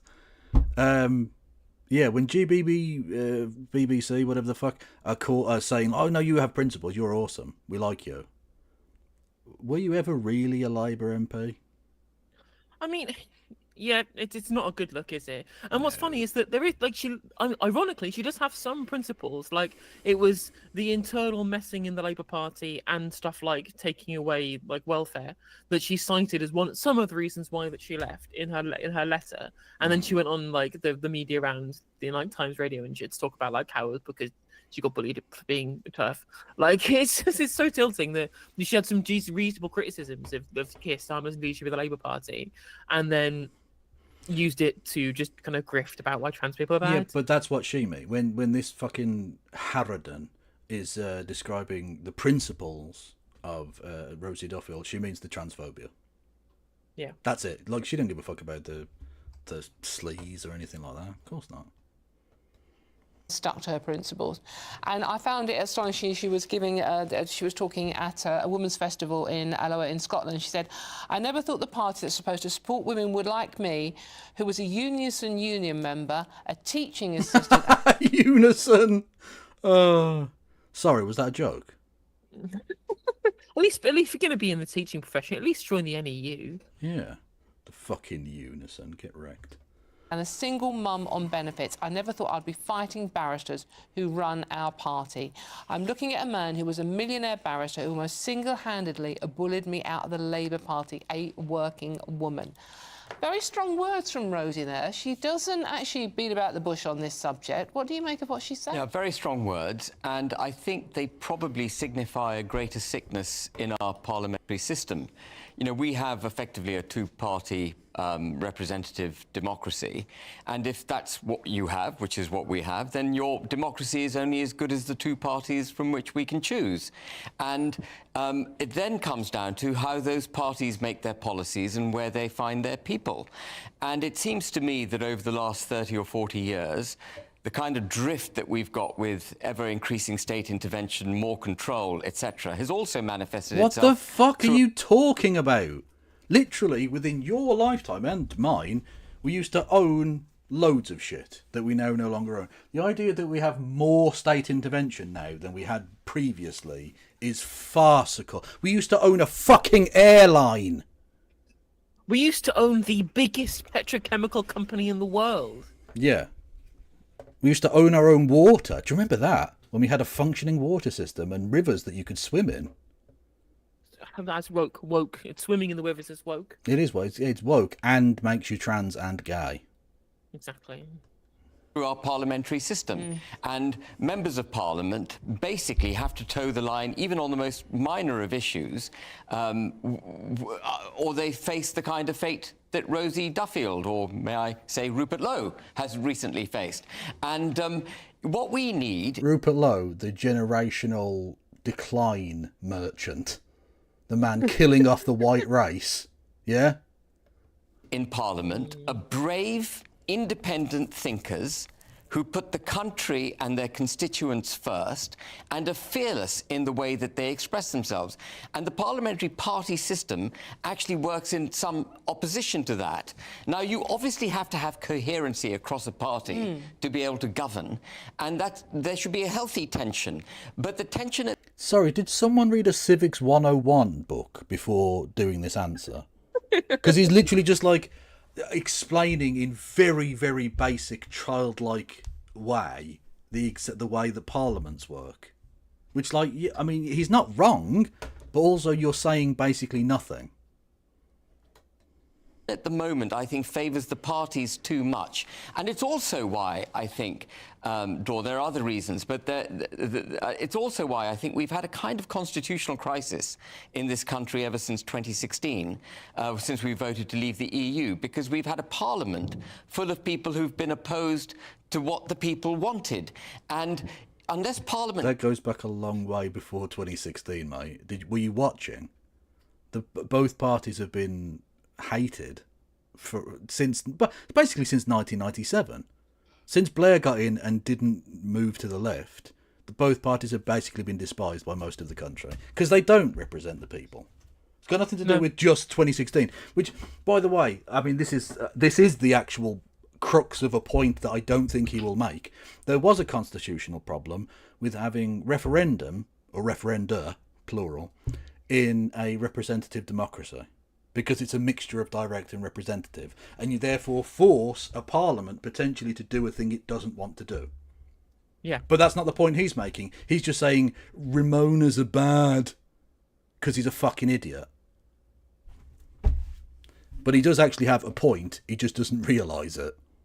Yeah, comes into equal sort of footing, in lockstep with the people, you will find this kind of turmoil. So Rosie is finding herself on the wrong end of a parliamentary party that effectively isn't speaking for her constituency. Also, they're talking just about the turfery without talking about the turfery. Because why have they not mentioned any of the other independent former Labour MPs who've been kicked out for voting for social democratic policy? Yep, or Jeremy Corbyn himself, who was unable to stand, so stood against the party and won. Yeah. What do you think of what Rosie's had to say? I mean, there are very strong words about a Labour Party that are supposed to be for the working people, and we were told... Well, they haven't been now for a very long time, have they? We were told constantly that's how they won the election, supposedly, for the working people. They didn't win... Who the fuck are you listening to that said that? Literally, other than Central Party, like the Labour Party Central HQ, who the fuck was saying that? Yeah, very odd. In the election, the Conservatives lost the election. Yeah. I completely agree. Yeah. 100%. There's this talk about how bad Jeremy Corbyn was, yet Keir Starmer got less votes than both 2017, 2019. 9.3 million votes. That is not it's a loveless landslide. It's not confidence in the Labour Party. But this is Keir... And, of course, he has no platform whatsoever for the policies he's currently pushing. Because even in the loveless landslide, he didn't say he was going to do any of this. There's no mandate for any of this shit. The one thing he does... Actually, no, I tell a lie. He does have he does have the mandate to do GB Energy, who was revealed this week, still have 0 employees. So... in effect, it doesn't exist. Even now, it doesn't exist. If you have no employees, you're not real. Imaginary Corp also has no employees. Like it's looking forward to those bills going down anytime soon. Can't wait. Well, it's certainly not. They're not going to go up because of the fucking wages being paid to GB Energy employees. No cost to the taxpayer there. Starmer's modus operandi. There was a line we used to say, democratise the Labour Party to democratise Britain. And you are actually right. We are only governed by our best political parties. Currently, we have top-down politics, and Keir Starmer is acting like an authoritarian leader. Now, I could have said this years ago, and I did, and a lot of people who support Labour were thinking, no, he'll be more left-wing in government. OK, then. Dingus with the lovely one. Liz Truss has lots of mandates as well. Very, very true. Very, very, very true. Also, very salient point there from Curtis. And the thing is that for all of this talk about Jeremy Corbyn's Stalinism, right, it really is Keir Starmer and, of course, Nigel Farage as well, I think, given the current revelations, who are actually acting like the fucking Communist Party of the Soviet Union, expecting democratic centralism and purging those who step outside the party line. Yeah. I'm not ignoring jokes. People... I'm trying to fucking listen to people talk about politics. I can't read every message. Leave me alone. And this is why you're seeing candidates, not just Rosie Duffield, you're seeing Diane Abbott was in trouble, John McDonnell, Salman Begum, Zara Sultana, who still doesn't have the whip back because they dared disagree. And what did they disagree on? Well, for John McDonnell and Zara Sultana, they said, we don't think we should keep children in poverty. We want to scrap the two-child benefit cap. Now, a Labour Prime Minister to say, we're going to remove the whip then, that is not democracy. So we need to have political parties Would you agree with that have Rosie, more what democracy. she said, that Keir Starmer is basically a bully? I don't know him personally. Well, he's not anything. He's an empty suit. He's literally Morgan just. McSweeney. He's like if a briefcase became vaguely sentient, right? That's it. It's Morgan McSweeney. It's Pat McFadden. It's the Labour Together crew. It's the Politburo. The people who are puppeteering the man that isn't a man in a suit. Yeah, exactly. The ones part. The ones They are talking fucking in front of the bullies. DLR. And that's why you can tell, like, they spend the first 6 months still just going after the left and not doing policy for the first 6 months of their time in government. It was excellent comms work there, lads. Maybe. I mean, that's her. The examples you've given of MPs would make you think that... Probably. I mean, look, she knows him. She's met him. I don't know if he's a bully or not, but He's a do I pretty like awful him? person. I don't like him. I think he's a terrible leader, terrible prime minister. But I want to get back to the real issue, which is we need to have more democracy. Yes. Fuck this nonsense about, this person's personality or that person's... But it's a fucking distraction. Yes. Excellent work. That's what you've got to do. Don't let them distract you with bullshit. Well, Keir Starmer, I think Keir Starmer's a poopy head. Okay, can we talk about a fucking policy, please? Honestly, this Curtis lad, I'm beginning to warm to him. I like him. He's pretty good, isn't he? He's pretty good. He's alright, yeah, he's alright. He's a bit alright, isn't he? Accountability in political parties. There was a move over the last 5 years to move the Labour Party to that, and then Keir Starmer, what has he done? He's ripped up all these democratic gains the party had, and now he's imposing candidates that look just like him. And again, I don't particularly like Rosie Duffield's politics. I'm not here to discuss that. I am here to discuss the fact that Starmer does have a kind of iron grip on the party, and that is bad for Britain. It's not just bad for the Labour Party, it's bad for the democracy, in this country. Ben, just coming back to you on this situation, I mean, I've also been... Honestly, he's so fuckable. I'm just saying. You can edit that bit out, you put it up on YouTube. told by other female MPs, not Rosie, I hasten to add, that the politics, especially for women, is getting worse. It is like a bear pit now in there. And it takes a certain toughie to actually be... Well, I mean, ironically, it's actually probably less bad now than it once was. Bizarrely, it's still fucking dreadful, don't get me wrong. But literally, Tory MPs used to, when a woman would go up to speak, even a woman on their own side, they'd start shouting, boobies, at them. They did do that. So, you know, that doesn't happen anymore because the Tories went, come on, lads. This is the 21st century. This isn't 1935. Especially because in 1935 there was like one woman in Parliament, so, you know. In any political party at the moment. Yeah, I mean, I totally agree that democracy is being hijacked at the moment, and I'll come back to the point you make on women, but more generally, Keir Starmer, undoubtedly in my mind, I've never met him, is a bad man. He's a man that stands in opposition to the British people. He's a man that would do away with democracy, because actually he wants to hand power to Brussels. That's what he wants to do. Oh, for fuck's sake! He's like opposite world Lib Dem.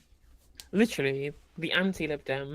Everything has to go back to it somehow being Brexit. It doesn't matter the fact that he's just going along with Brexit and he's making Brexit work and all this shit.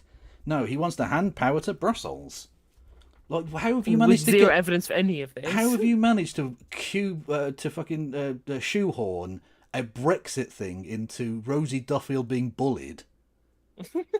He's just the mirror version of the Lib Dems. He would have overturned the will of the British people at the last election. So, for me, he is basically anti-British. And if you're anti-British, you're anti the democracy within our country. So it stands to reason that he would find democracy within his own party an affront. He would want to control it so he can deliver his agenda. I wouldn't want to say anti-British. Definitely his interests are not in the heart of the country, but anti-British could be a bit I think it's a bit too far to say that. Now, in Yeah, terms of the it EU, may in terms of get- the it may EU, get though, eyebrows One at a time, he yeah. went from in terms of the EU, Starmer went from a pro-Remainer in order to try and destroy Jeremy Corbyn's leadership because he knew that was a wedge issue, and now he's saying he sort of backs Brexit. He is not a principled person. He's a weather vane. So I don't think that he wants to give power to Brussels because he doesn't believe in anything. He will do what he thinks is the popular thing. Clearly, though, his advisors aren't very good because he seems to be doing the things that are not popular. So anti-British, I wouldn't say. A terrible Prime Minister, absolutely. Let Ben come I back. think he's absolutely anti-British. I think anyone who wishes Well, you know, you can't even say you're English anymore. They arrest you and put you in prison. Really? It's a fact. When did this come in? Last Tuesday. Keir Starmer did it. Oh. It's outrageous. to hand power, and I wasn't aware that he now claims to be a Brexiteer. That's new to me. But he said in September 20... No, he didn't claim to be a Brexiteer. He backs Brexit, i.e. it's just a settled fact. He said, let's make Brexit work. Yeah, like, he doesn't necessarily like it, obviously. He very much was openly saying that Brexit would be a bad idea before it happened. But accepting that it happened doesn't make you a Brexiteer. I also accept that it's a settled fact of political reality, and I think it's shit. It's fine. That's how opinions work. And I love now that apparently any idea that we could possibly reverse any part of that is now completely anti-democracy. Even if you put forward that we have a vote at some unspecified point in the future to rejoin, that's now undemocratic. So we've now decided, and we can't ever undecide. There's no future decision that can be made, because that's democracy, forcing future generations to have to do what we wanted. Brilliant. 2023 in Montreal, when he thought he was off camera, he said, if I were to become the Prime Minister of the United Kingdom, I would align us so closely with the European Union that people wouldn't be able to discern whether or not we were members. And that, to me, is taking the country in a regulatory and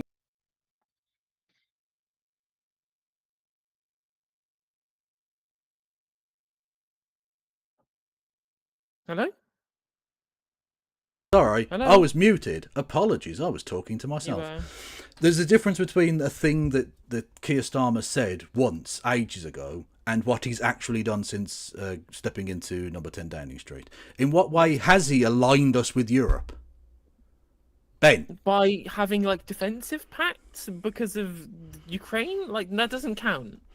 Does that mean we were in the EU before the EU existed because we militarily aligned with France? One must assume so. We've been aligned with Portugal for nearly 1,000 years now. Have we been in the EU for 1,000 years? Good God. We were Brexit before Brexit Brexited. governance direction which is against the national interest. What we need to start doing, and we need to start doing it urgently, is making policies for the United Kingdom and for the people of the United Kingdom. You know, all the discussions we've had today can all find their root problems in governance that hasn't been delivered for the British people. Okay. Would you scrap big funding for parties and corporate funding? we So, have- like, the Labour Party took Sorry, millions of pounds from Curtis, we have to- corporations, the Tories and Reform. Can you not make a salient point that would be difficult for him to answer properly, please? We're out of time. Honest. Nigel Curtis, Farage we have shacked to up with finish this debate, Elon Musk. unfortunately. Would you scrap those big funding Curtis, into political we parties? don't have time for reply. Maybe later. But we do We don't have have time for to interesting read out Rosie's- discussions. No. How dare you say something that isn't just Keir Starmer bad? Yeah, also, we're just going to let fucking dickhead ramble on going, we need government for Britain, and Britain government, democracy, Britain, anti-Britain, Britain government. Fucking hell. Absolutely insufferable. There's a whole fucking hour of break again. Yeah, Curtis, does he come back? And oh, hang on. Oh, there he is. Hang on. So beautiful. Claiming the playwright's legacy has been used to advance ideas Bored. of white supremacy. So what are we Bored. to do Boring. to make Boring. Where art thou, Wokio? Oh my God. Like, see, this is what happens when you don't have someone fucking, you don't have an editor. Jesus Christ. Oh. Sorry. Wokio. That is fucking dreadful. make of this kind of historical revisionism? Or is it much ado about nothing? See what I did there? See, I had to get one in. I did do Shakespeare for O-level back in the Dark Ages. Let's see what my panel make of this. OK, I'm going to come to you first on this one, Curtis. So, Shakespeare was now the ultimate white at that face. supremacist. This is not something I particularly wake up in the morning and think about, if I'm I honest. bet you do. I bet you're going, I no, really don't. It's Shakespeare." not something that really... Yeah, no one gives a fuck about this. This is not a story. You're a joke news channel. You shouldn't be talking. Why are you talking about this? You've got Ben Habib, who's not a totally inconsequential political figure, and literally the sexiest man in new media, to talk today, and you're talking about woke-yo. care about that much. I do think, though, we need to sometimes look beyond the headlines. It's sort of similar to the midwife story. No one's cancelling everything. We can calm down a little bit. It's not happening. But I do have an interesting fact for you. It's quite fun. Drag, you know, drag, right? That stands for dressed as a girl. Now, it's interesting because drag essentially came from Shakespeare himself, because... I personally think that drag thing is a backronym myself. I don't think it stood for that. I think people have added that on myself. But I mean, maybe I'm wrong, but like, it just, no, that doesn't scan. No, absolutely not. No, you're absolutely right. At a time in Shakespeare's time, women were not allowed to perform. Men had to dress up as women to perform. I think you would agree with me, though, that, like, changing some norms is good. I like the idea that women can now participate in art and... Oh, well, you've gone fucking woke then. The women being able to do things was the downfall of Western civilization, Curtis.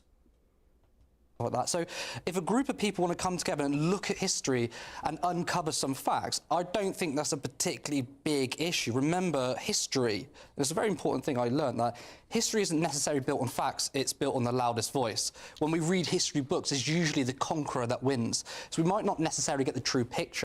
Yes and no. You're somewhat mixing up history with historiography, which is essentially the history Also, of history.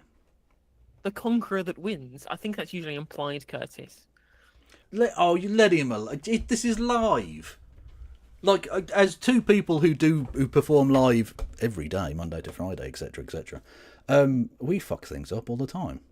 No, it's funny though. I mean, barely a sentence goes by without me bollocksing somewhat up. And if people want to unpack some history regarding Shakespeare and find, oh, well, this happened and that happened, I don't think is a big issue. Again, it's not something I really put much thought into it. I'm not losing sleep, Okay, well, but I do think bet this Ben is probably a bit overblown. There are more important things we should be talking Ben's waking about. up in a cold So, sweat I at mean, night, aren't you, Ben? funny enough, I think it should be taken seriously, and it's part of a much bigger thing that's going on, and it's linked to the seeking to abolish the word midwife. And what we have here is a kind of... I don't think anyone's seeking to do that, are they? I think Is again, this as all, Is this a thing? I don't think so. No, it's bollocks. It's like this thing with the birthing people and bonus hole. Like, it was probably in a pamphlet once, and someone was like, "There are other words we could use," or it's like an academic thing. No one's looking to get the fucking the I don't know, midwifery department at hospitals aren't renaming shit. Yeah, I mean, I guess my assumption is that midwife implies that it would almost certainly be a woman doing it when it can be someone of either gender. So you have like a collective term that covers both, and then you would then change the suffix of it depending on the gender of the person. Like, surely that makes. But more again, sense. it's just the conservative thing. Again, they get to the age of 10, they've learned the word midwife, so changing that is bad. And difficult. Me brain no worky. Yeah. Oh no, there's different words for things. Like, yeah, motherfucker, in 100 years, you will sound old as shit. Because the language will have changed. Just like if you go back to, say, read, I don't know, Shakespeare. It sounds old and mental.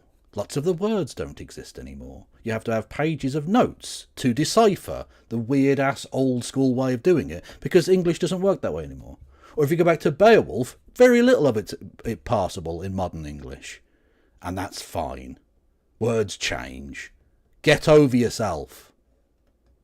And a liberal order which wishes to set aside the interests of the majority in the pursuit of promoting the minority. And that's what we see. Yeah, can't vulnerable people just shut the fuck up? Is literally his argument. Amazing. The word midwife, you know, they want, in the pursuit of apparent transgender rights, they want to set aside... He's so posh he pronounces it transgender. He manages to put another R in trans. Transgender. Hello? Has he gone for- Transgender. Oh, sorry. Hey, I I'm thought posh as fuck. I've never said the word transgender. he's poshed it up too much. He's overstepped his mark. I thought you were going for a piss again. I thought you'd No, left me. I was muted because I was coughing. Fair enough. I'll let you off then. women's rights. And the women here are in the majority, the vast majority. There are only 0.4% transgender people in the country. There are 50% of the country, roughly, are women. So what? Let's not give a fuck about anyone who isn't 50%. What? You realise that doesn't work out too well for you as an Indian, right? I think he's from Pakistan. It would have been India when he was born. Probably.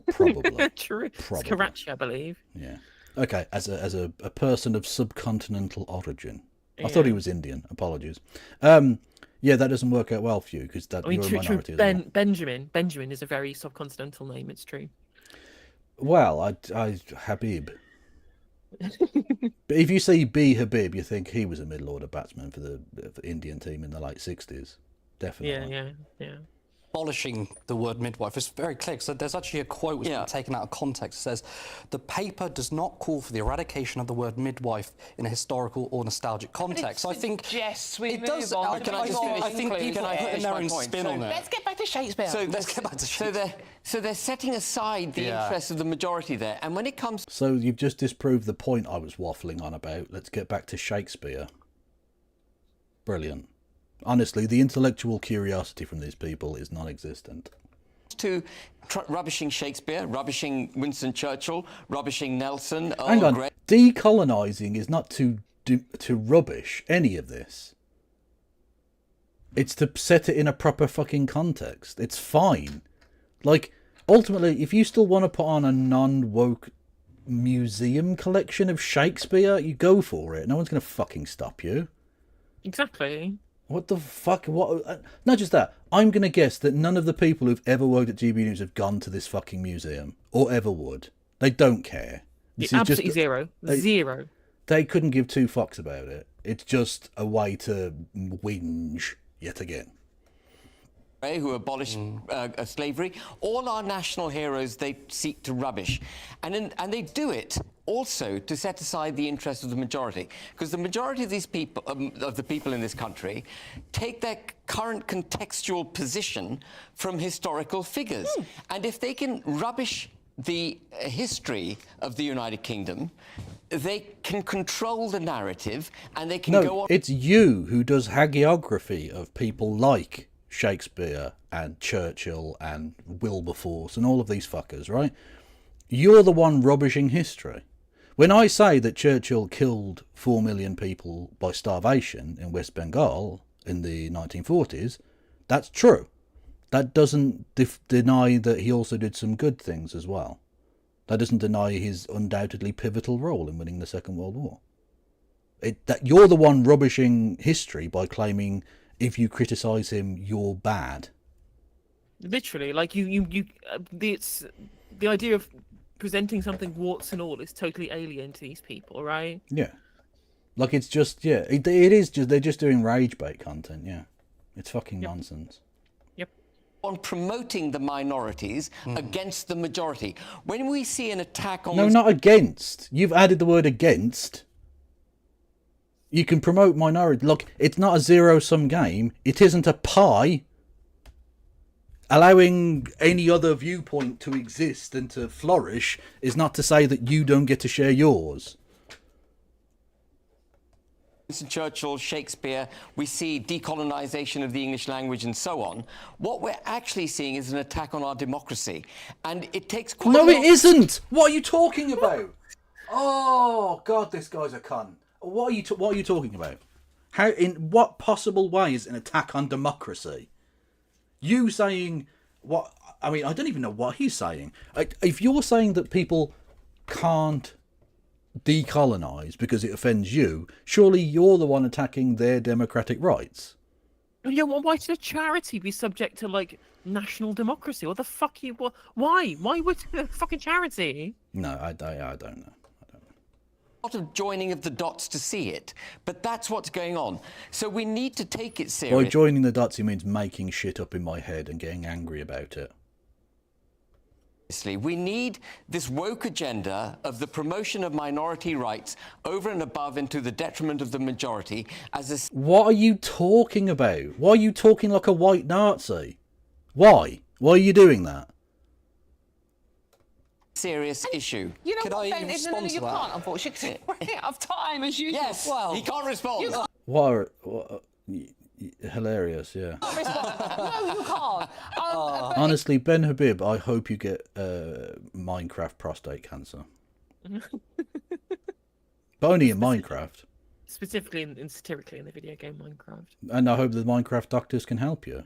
Because in Minecraft, they have nationalised healthcare.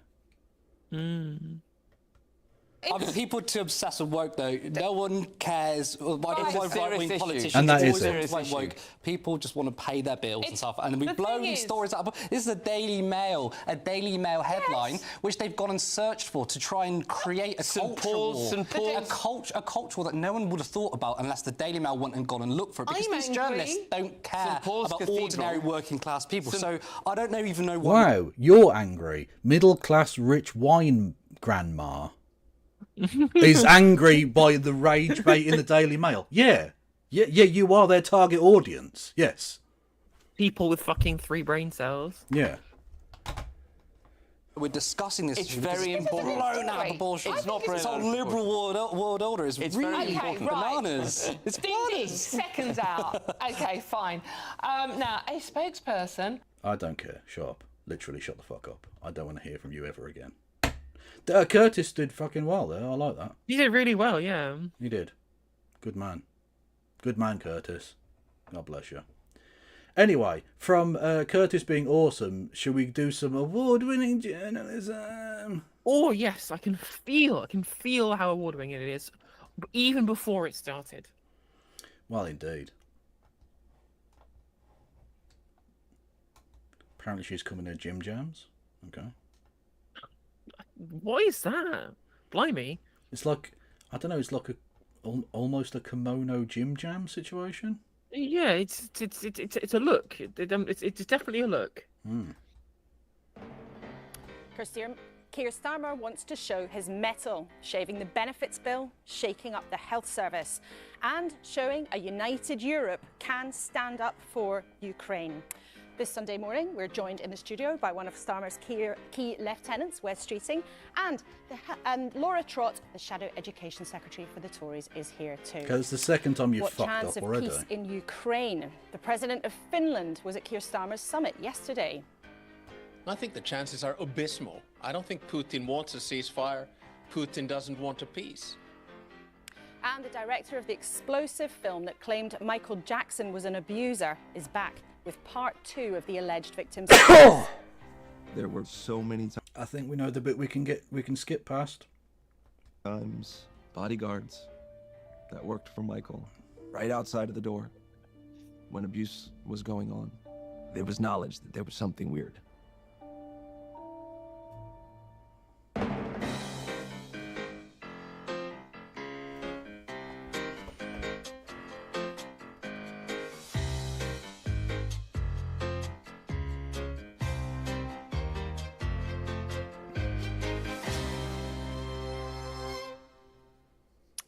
Morning, and with me at the desk for today's programme, the broadcaster Susanna Reid, Steve Rigby, the boss of Rigby Group, one of the biggest family businesses in the country, and the playwright James Graham, who wrote Dear.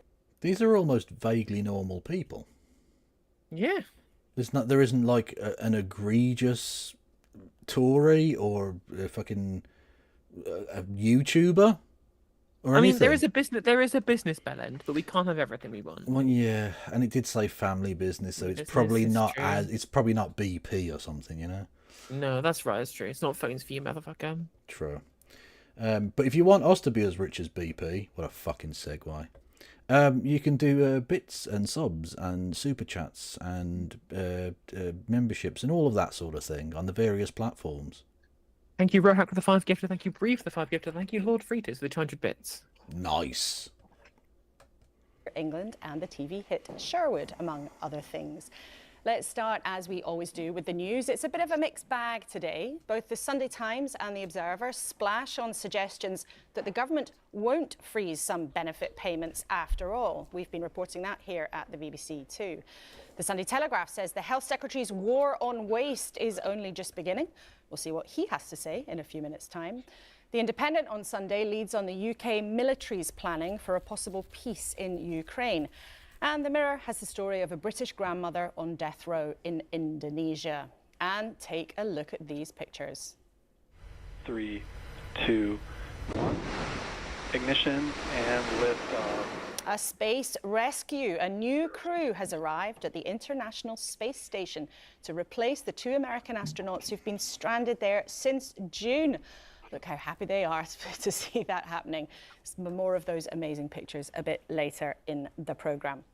Let's start then with the politics. Welcome to all 3 of you. Susanna, do you think the Prime Minister's in this sort of moment of trying to flex his muscles, trying to show his mettle at home, as well as everything that's been going on abroad? Well, Way, client there's journalism. no doubt that he has developed a reputation as somebody who can operate very effectively on the international stage. What the fuck are you talking about? How has he done Whoa, that? yeah, he expertly handed a letter from the king. He expertly handed it Yeah, over. what has he done on the international? Well, he hasn't shit himself. He hasn't done a Nazi salute. What the fuck has he achieved? He went to America and his plan fell apart within 48 hours. And Achieving things. even though he cucked himself out and the nation out royally, we still got fucking tariffed. I mean, you say achievement as if achieving anything is what these people are looking for, rather than someone who just looks statesman-like, right? Vibes. That's their metric. You just have statesman vibes. Just for adults in the room. Adults in the room. The thing is, if you ask people on the doorsteps, of course they want to back Ukraine, but at what price? And I think that if the things that he's flexing his muscles over at home, be it benefits or personal independence payment. I know when you say, sorry, Miss High says, vaguely ordinary people was my quote. Didn't last long, Kev, did it? At no point did I say that her response wasn't that of a normal person. Normal people are fucking idiots. It's that there wasn't an egregiously evil person that I could see straight away.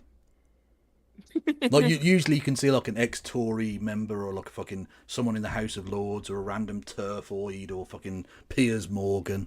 And you're just like, oh, actually, no, these 3 people are like... These 3 people I don't think should be put up against a wall and given a strong talking to. And that is all. For people. If it looks like he's using welfare and cuts to welfare to pay for war, I'm not sure that's going to be popular at all. James, you're a close observer of politics. What do you make of what's going on here and this shift? Because, you know, cutting quangos, squeezing benefits, slashing bureaucrats, those sound like quite... What quango has he actually cut? Because so far he's announced he's going to cut quangos. What has he actually done? Because so far he's still net like 200 plus quangos. Or whatever the fuck number he is at. I don't even know. It's 40 odd, whatever it was. So unless he starts to cut dozens of quangos, he's still up on quangos.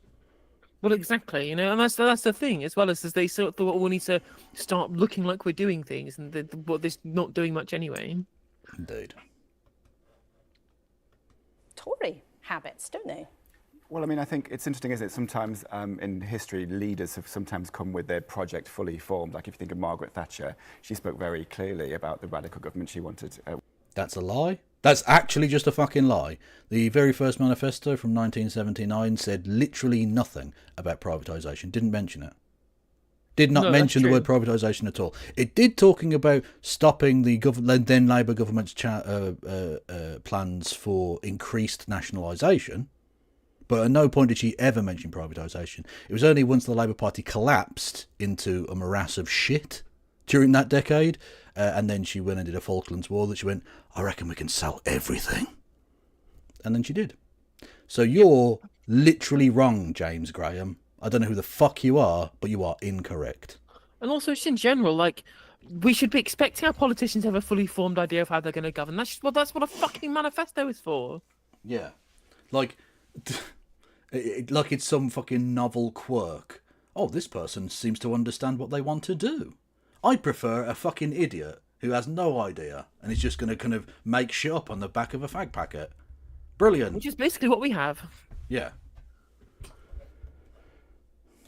When she was in opposition, other times your mission gets thrust upon you. If you think of sort of Gordon Brown and the financial crash, I think what Keir clearly is trying to find is a story. He actually talks in those terms, finding a new story. It's actually very similar to Gareth Southgate. He spoke about England needing a new story and actually having a long. He was a boring briefcase wanker as well.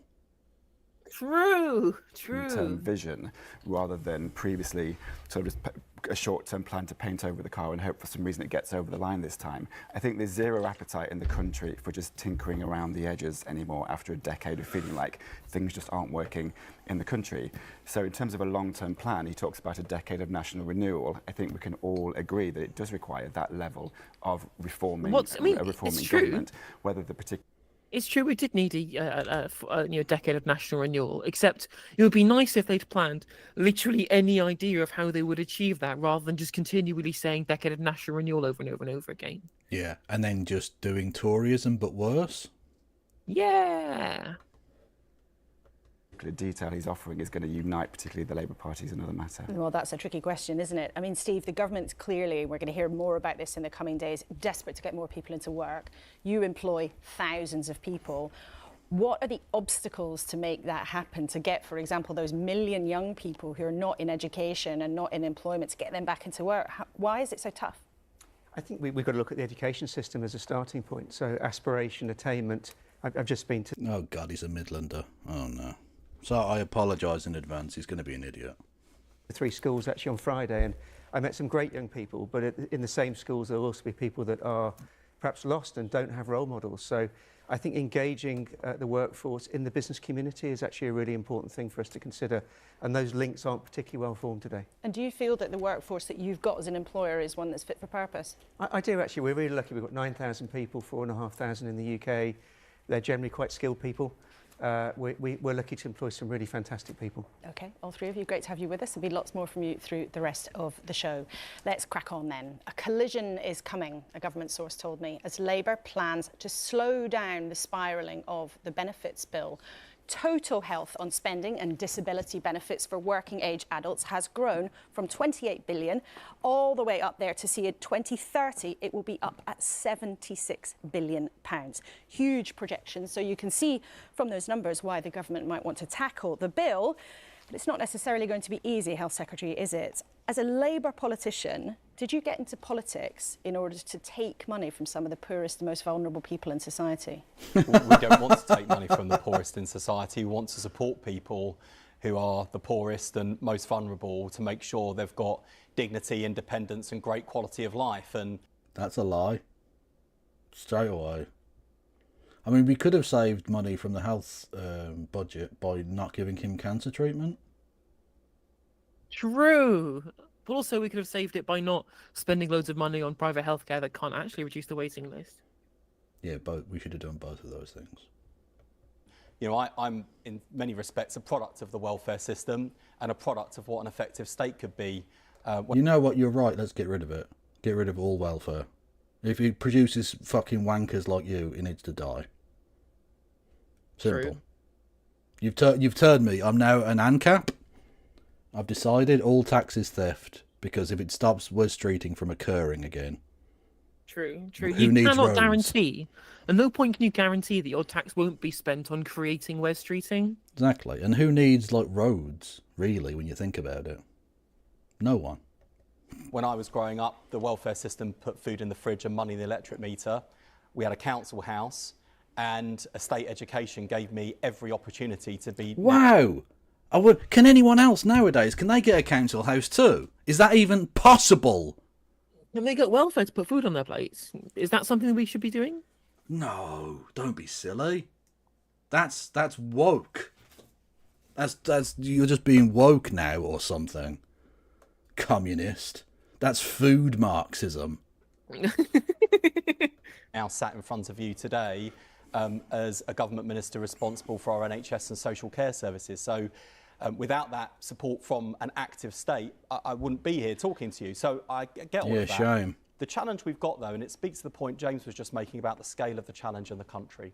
We've got 1 in 8 young people in this country not in education, employment or in training. We've got 1 in 10 people who are off work sick and 3 million people shut out of the labour market because of long-term illness. Now, of course, there will be some people who, because of serious disability or because of chronic illness that can't be turned around, will not be able to work, and those people need to be supported. Well, let's talk but about the the welfare specifics state's of that, also got though. to be a springboard back to work, and lots of people get written off, you know, And we'll as come if to they that, but on can't the contribute when specifics of they can and should But on and the want to. But on the specifics of this, there has been a lot of chatter and a lot of briefing in the last couple of weeks that frankly has made a lot of our viewers very nervous. There are people watching this right now who maybe have severe disabilities, who maybe cannot go to work through no fault of their own. Can you tell them this morning whether or not your reforms will mean they have less cash? Well, we want to support people in that position. Actually, what the driving force of our reforms... So that's no then. I'll just translate for Every you. time. Every single time they'll just deflect. Remember the impact assessment thing with Killer Kendall? Yep. When they don't want to say no because that would look really bad, they don't answer. Because if the answer was no, they'd say no. Sorry, if the answer was yes, I should say, they would say yes. Immediately. Yeah, because that would make them look very good. But they can't do that. Because they know that would get clipped out and used against them in the future. So just lie. Just lie and go, no, we want to support those people. As you suffocate them to death. So thank you, Seth Sargent, for the 10 gifted. There's 2 things. One is to make sure that those who need the help the most get the help and get the most help. And secondly, to make sure that thinking about the wide range of people that will be accessing the welfare system, to make sure there's a range of support. So, for example, if you're in mental ill health, for example, Liz Kendall and I are working together, the Work and Pension Secretary, to integrate with mental health support in the NHS, which often is a much, let's be honest, nicer, kinder environment than people often feel when a DWP brown envelope arrives through the letterbox. There are proven models where combining those employment support and mental health support can be really quite powerful for helping people with things like anxiety But there's a specific question back here. to work. But there's a specific question here that is really important. There had been suggestions that you were going to freeze personal independence payments, PIPs as they're known. That's a specific benefit. There's now other briefing, including to us here at the BBC, that you've given up on that idea because some people in the Labour Party are too worried about it. Essentially, you'd be taking money from some of the most vulnerable people. So can you tell people... And it's typical Tory wank anyway. Do the most extreme thing, and then when people complain, you give a little bit back, and you still get to do 80% of the extreme thing, which is way worse than it ever should have been in the first place, but you get to look like this sensible, negotiating, moderate centrists. Exactly. You guys go, no, we've listened, and we're now only going to... Now we'll only now tell half the poor. Yeah. Is that okay? We've compromised on half the poor. Yeah. Exactly. We wanted to kill all the poor, and some people wanted to kill no poor, and we met them in the middle. You can't say fairer than that. Absolutely fair days. People watching today who are worried about this, whether or not you are going to freeze PIP payments, or has that idea been ditched? Well, I think the moral of the story is don't rely on briefing and speculation. Let's wait for the plans. So you're not going to do I this? haven't seen the full plans, in all honesty. I haven't seen the full plans. You are the health secretary. This is going to be announced next week. What the fuck do you mean you haven't seen it? Who's writing it? Well, it's just like every single time, right? Remember when there was all that stuff that was coming out? Like, was it the Coven Inquiry, I think it was, or the Sue Gray report? And Rishi Sunak was like, well, I haven't read it, haven't read it. Of course you fucking read it. Of course you've read it. You just want to pretend that you don't know so you have to answer the fucking question. Yeah. Oh, 1 second. My light's being weird. Yeah.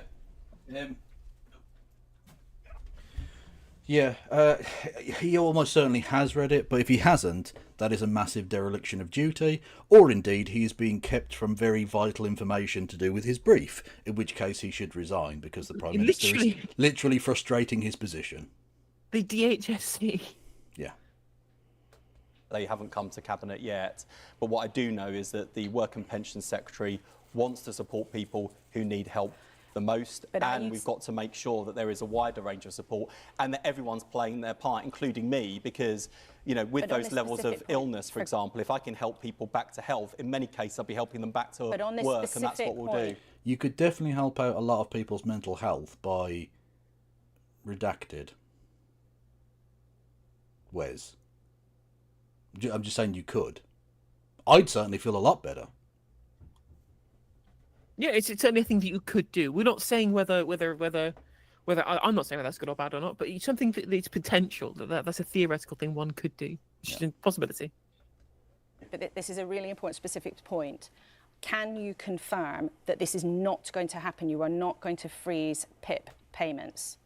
Well, I haven't seen the proposals, but I think you've... Okay, well, that's a lie. That's just a lie. Look, he's obviously lying. Obviously. And also, well done, Laura, on doing a little bit of journalism. That's Award-winning journalism. Yeah, 3 times she's now asked him a pertinent question that he hasn't answered. Now, what you should do, I think, is say, you haven't answered that, and then ask a different question, because he's not going to answer. And as funny as it is to see the Paxman-esque, like, did you threaten to overrule him 20 times? Sometimes it's better to save the time and just go, okay, you haven't answered that question, so everyone at home knows that. You've pointed that out clearly. You've embarrassed the prick. You can then ask a different question and maybe elicit an answer. Just, you know, the finer points. I wouldn't expect an award-winning journalist like you to know that, though.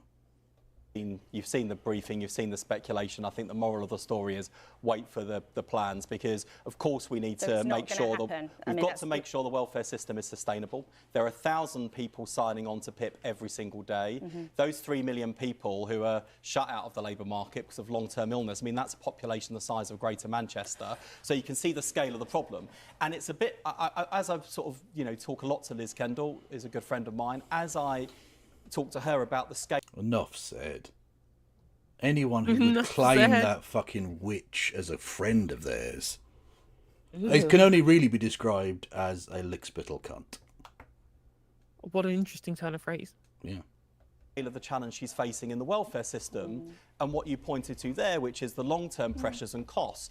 It reminds me quite a lot of the NHS, which is if you just continue on the trajectory we are now, if you don't start to bend that curve of cost and demand on the system, it becomes unsustainable, either unaffordable, or it won't have the political support it needs from the wider country. And we're going to come to your NHS NHS so we've got to reform the minute. system in order to make sure it's still there for people as both a safety net, but also a springboard back to work for those people who can work, want to work. The system's got to support them to get back to work. And in terms of people who are stuck in this situation, for whatever reason, they have ended up claiming benefits. And we should also remind people, most people who claim benefits do have jobs. Most people in benefits are working. But for those people who aren't, one of the areas where you are, we understand, going to try and claw back money, who's people who've been signed off because of mental health problems. Now, in the last few days, it's interesting, the prominent neurologist, Suzanne O'Sullivan, has said there's overdiagnosis of mental health problems. Your colleague Liz Kendall, when she was here, talked about the problems of self-diagnosis when people feel that they might have a condition. Do you believe, as the Health Secretary, that too many people are being treated as sick and incapable of work for essentially struggling with what are quite normal feelings? Oh wow, rich bitch is now doing manufacturing consent for fucking over people with mental health issues. Go fuck yourself. Literally, just this one person this says that people may make it up, so that means everyone's fucking faking it. Yeah. well, I want to follow the evidence, and I agree with that point about overdiagnosis. But here's the other thing. I mean, mental... He agrees. Okay, so, I mean, congratulations to Wesley Streeting on becoming a trained neurologist, who was a psychologist, who was... I didn't even realise he was studying this. But apparently he's now become a brilliant, world-leading expert in the field. And he has decided that you're all faking it. Brilliant. Well done, Wes. Honestly, redacted. Well-being, illness, it's a spectrum, right? And But you do think I there's think too many. I overdiagnosis? think there's an overdiagnosis, but also there are too many people being written off. And to your point, Based on what was your evidence for either of those claims? It was revealed to me in a dream. Oh, that's fair enough then. about treatment, there's too many people who just aren't getting the support they need. So if you can get that support to people much earlier, then you can help people to either stay in work or to get back to work. And that's why we're recruiting 8,500 more mental health staff to make sure we can get the waiting list down, and also starting early, so making sure we've got mental health support in every primary and secondary school in the country, so we can give people that resilience and those coping skills they'll need for life. But you do believe there's a problem with overdiagnosis. What then would your message then be to medical professionals watching this? Should they take more care to diagnose mental health conditions? What would you say to them? To an extent. Just make sure that nutters don't get any money whatsoever. Just throw them off a cliff. Kill them all. Would you say that, Wesley? Would you say that, Health Minister? That people with mental health issues are just scum who we need to step on like vermin? We're just going to assume that every single doctor in the country is just fucking making shit up to give people benefits rather than trained professionals getting everything right. Yeah, but that one person said a thing. Okay? But I also think it's on us to make sure that we're giving people the tools to do the job, and that we've got the right. Well, go to your boss's care plans, dad. the right He's a pathways tool for maker. patients. And that's why some of the great stuff that Liz and I have seen in Maudsley and South London, for example, where they've combined that employment support with mental health support, can be really powerful. And to be honest, it feels a lot less scary and a lot less punitive than sometimes conversations with the DWP feel. And so that is having a real impact. I think Job centres are scary, do you think? Job centres can be scary. And look, Okay, okay, so you want to get doctors in on this, but it's the doctors who are, quote-unquote, over-diagnosing. So unless you are strictly going to say to these doctors, do not diagnose these people with mental health problems, how do you think that is going to create fewer people being signed off for mental health issues? Wes? I think there are lots of people out there, and I meet people in my advice surgery today who, when they talk about their interactions with the state, not just DWP, but the state, it's quite reminiscent of the sorts of conversations my family were having in the 1980s. So I don't think enough has moved on. Yes, your government is like that of Margaret Thatcher's. True. You know what? I agree with you, Wes. Yeah, in that respect. best thing said all night. I think the other thing I'd say is about the jeopardy and the poverty trap. So today, one of the things that Liz is floating is that she'll be putting forward the right to try. So there are lots of people who are in the welfare system on benefits. They'd like to go back to work. There might be a job opportunity that becomes available. But in order to take it up, when they take it up, they immediately lose all of their benefits. And if for whatever reason the job doesn't fall through... Surely the right to try would just be Wes Streeting scoring 5 points in rugby union. The right to try. Come on now. That works. What the employer says, actually, this isn't working out, off you pop. They're not back to the benefits they had before. They're right back to square one of having to apply again, all of that anxiety, the gap between incomes, of the distance between losing your job. See, I actually think this isn't necessarily a bad part of it.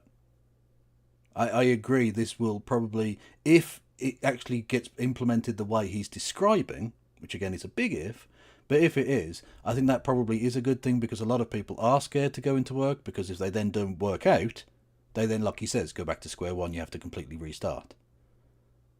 So Yeah, exactly. it's, you're not stepping off, off the edge of a cliff to land God knows where. There's like, oh, you can actually go back. Okay, like that's, if it's implemented in this way, I think this is good. But other than that, his plans seem monumentally evil.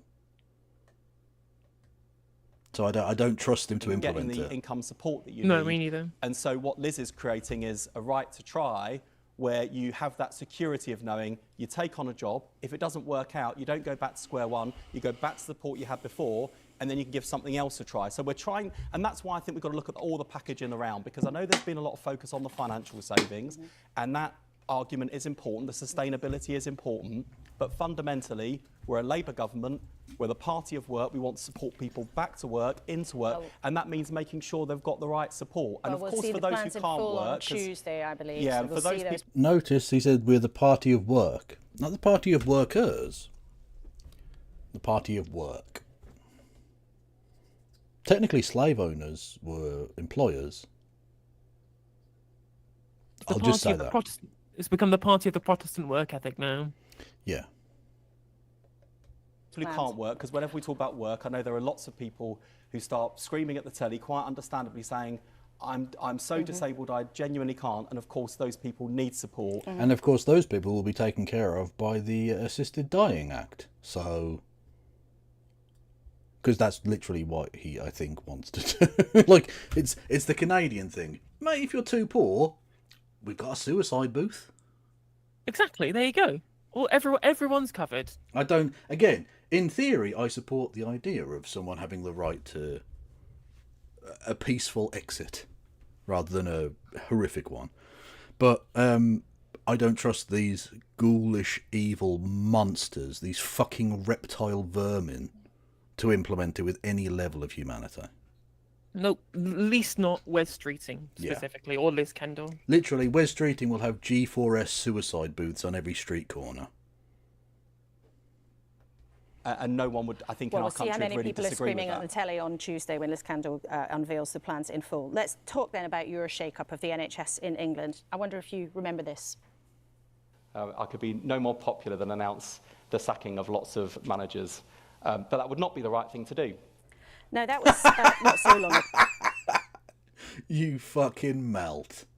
A few months ago, you said, I'm not going to sack lots of managers, even though it would be really popular. And now, essentially, this week, that is exactly what you're doing. You're getting rid of NHS England. You're getting rid of, I think, about 12,000 people, or what are called care boards around the country. You're doing a massive reorganisation of the health service when you always said you wouldn't. I must say, in the last 8 months, what I've experienced in terms of how the NHS is set up and the way it works and the level of duplication, So you're saying, even though you were the Shadow Health Secretary, until you got into office, you didn't understand how the NHS worked? Of course he didn't. Is that what I'm to understand? You were the Shadow Health Minister, sorry, Secretary of State for Health, Shadow Secretary of State for Health, and you didn't understand the basics of the administration of the system you were trying to get the handle of. You Of course not. Why you would you? are either, again, he's either monumentally lying, which I suspect he is, or he's the most incompetent human being who has ever lived. Like, literally, clinically brain dead. One can only assume so. marking, waste, inefficiency, it has driven me to make the announcement that the Prime Minister and I made on Thursday, which is instead of having 2 head offices, which is effectively what we've got today, we'll have 1, that we will return numbers back to where they were when Labour was last in power, delivering the shortest waiting times and the highest patient satisfaction in history, because the combined size of NHS England and the department. Are you going to increase funding to the levels that it was then?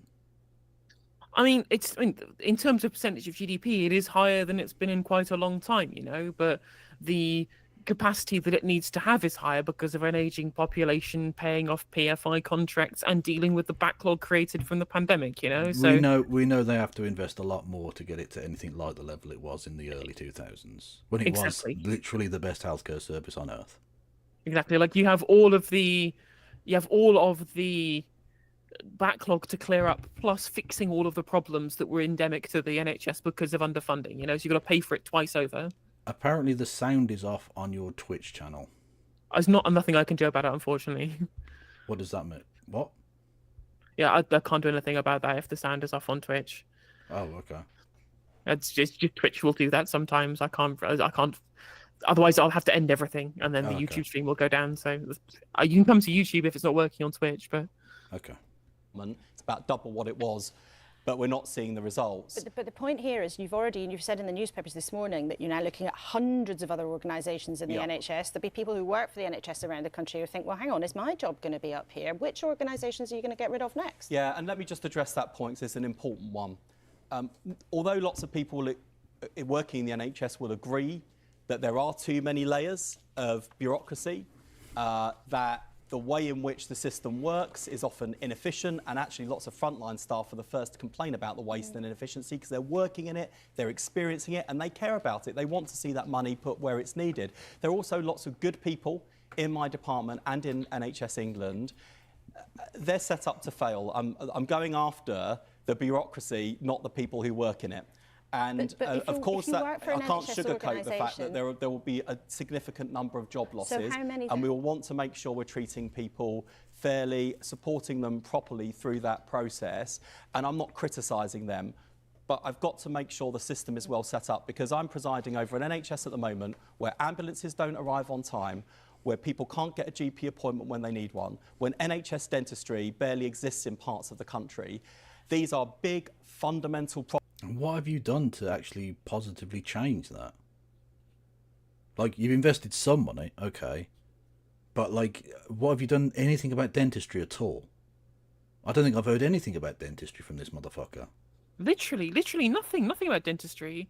That's all coming from like the Green Party talking about dentistry. Yeah. And that's where the wealth tax comes in, you know? So he's aware that NHS dentistry, like he says, basically doesn't exist in parts of the country.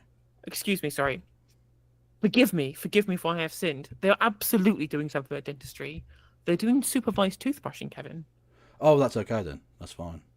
There you go. They are fixing the foundations and fixing the front door. Yeah. So if you're over the age of like 12 and you have like a dental need, you're fucked. But if you're not, you're still fucked. I don't want to do this anymore. Oh, I need to change that fucking noise, man. Sorry. Thank you. It's been 2 months or something now. Thank you, Helen.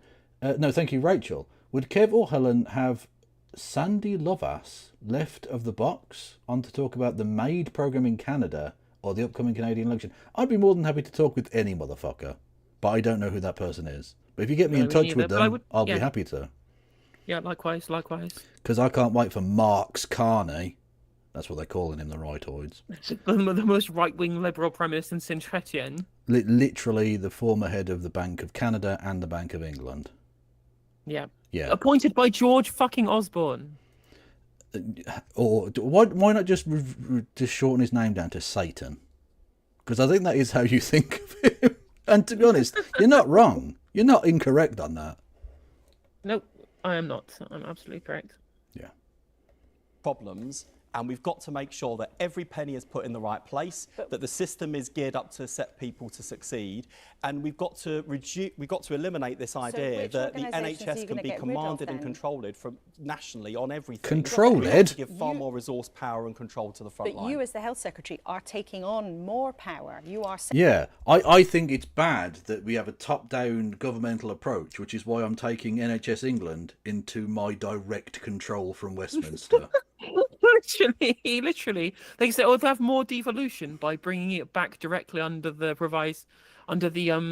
supervision of the DHSC. And you know what? That's good. It's good to have under the DHSC. Give it democratic control. I'm fine with it. But this idea that somehow this is like this big devolution plan. Yeah, when it's literally the opposite of that. Exactly. Really also, thank you, Graham. Thank you, Graham, for the $4.99. Just tax the super rich and corporations, please. I agree. But are you stealing my lines now? Because that's literally my solution to it. It's true. It's a very, very succinct, very good solution. I'm glad that you and Graham Turner are both on the same page on this one. Honestly, me and Graham, it'd be beautiful. You like that? You like that? Yeah. Centralising more power in the Department of Health, and you are saying things like you're going to get rid of hundreds of organisations. So I'll ask you again, which other organisations are you going to get rid of? Because you've just said that you want to treat staff fairly. It's not about going after staff, but then you write in the newspapers you're going to get rid of hundreds of organisations without giving any detail. So which organisations are going to go? We'll shortly be publishing the findings. The trade unions, wildlife trusts, the UN. Can we get rid of the UN? Of Dr. Penny Dash, They're meant to who submit it. did a big review of the way in which we regulate in the NHS. There is an over-regulation. Frontline NHS leaders are complaining to me that they could deliver better care for patients and they could deliver better value for taxpayers, but they are often receiving a barrage of commands, sometimes contradictory and competing demands from the Department for Health, from NHS England and from the wide range of regulators in this space. If we can simplify this, it's always a complicated system, it's a complex system, but if we can simplify as much as we can and do away with this idea that everything in a system this vast, this big, can be commanded and controlled with levers being pulled in Westminster and Whitehall, we'll be setting up the NHS to succeed. And that's why actually, yes, I will be taking on the responsibility I think the Secretary of State should always have had. And let's be honest, it's not like in a few years' time, if we kept NHS England, your viewers would be saying, well, the NHS is a mess, but it's not his fault, it's NHS England. The Secretary of State always gets the blame. But it's important I've got the right levers to pull, and crucially, I'm going to give away as much power, responsibility and resources as I can. One of the levers be a trapdoor for underneath your own seat? True, absolutely. Can. Although knowing Wes Streeting, is some kind of white, which means that when he gets put down the trapdoor, it'll be like the guy in the Fez from Austin Powers. Like, yeah. I can't believe it. I'm still alive, but just very badly injured. I'll try and stand on my other leg. Snap. No, they're both broken. Oh, good old what's his fucking name? Will Ferrell. Will Ferrell. I was thinking Wes Ferrell, and I was thinking that's not right. Wes is the guy on the screen. He would literally be Wes Ferrell if he was in that position. Well, literally, yeah. And reform comes. The tricky thing, though, is you, in opposition, said you weren't going to embark on a huge reorganisation of the NHS. Now here you are in government, embarking on a huge reorganisation of the NHS. And we've all seen big reorganisations of the NHS before. This is what the King's Fund said about this. Now, they are the real health experts. They're independent and they study these things carefully. They say reorganisations take far longer than you think. They end up costing far more than you anticipated and leave you with a distracted and demoralised workforce. Now, what difference are patients actually going to see? That's what Darcy said. Yeah. Can you promise people that their care isn't going to be disrupted when you've got all these organisational changes, getting rid of staff, moving things around? I think freeing up hundreds of millions of pounds a year. Well, it's going to cost you a lot to start with. Of course, there are always upfront costs. And yes, there is always a risk of disruption. And these are all of the reasons why nothing in this country has changed for years, because politicians who've been sat in this chair before have not been prepared to take on those sorts of challenges because of a quiet life. And in fact, this NHS England was set up to shield politicians like me from responsibility and accountability to delivering what the public wants. And freeing up hundreds of millions of pounds a year is worth it. Trying to slim down the national bureaucracy and give more power closer to the front line where real... I'm sorry, I'm not fucking having this bullshit. Now you've done this weird 180. You don't get to set up a dozen fucking Jet Zero Quangos and then be like, we need to slim down the national bureaucracy. No, get fucked. This is not something you actually believe. I don't give a fuck whether you've what do they call it? Focus grouped it, or whether you've just written it on the back of a fucking curry packet or whatever. Like, I don't give a fuck what you've done here. You've come up with this new plan. It's ridiculous. No one believes you, and I don't know who you're trying to appeal to. Well, they're just throwing shit at the wall and seeing what sticks. That's literally all they're doing. They haven't got a plan. They've got a hope. They've got nothing that they've got no prospectus for government at all. So they're just going, well, let's just try some stuff and see. And it's desperation. Like it. It's just absolute desperation. They've seen the polling. They realise they've fucked it. And so they now just got, well, we've got 4.5 years to just throw everything at the wall and see if anything works. Yep, quite literally, exactly. And what they've actually done is fucked up what could have been an interesting few weeks, right? Because, or not a good few weeks for them polling-wise, because Reform are imploding, and whilst your opponents are killing themselves, don't intervene. Don't stand in front and go, actually, we're a fucking dumpster fire as well. Hello. No, leave them to it. And secondly, he was getting good press because of the Ukraine stuff. He looked like a statesman.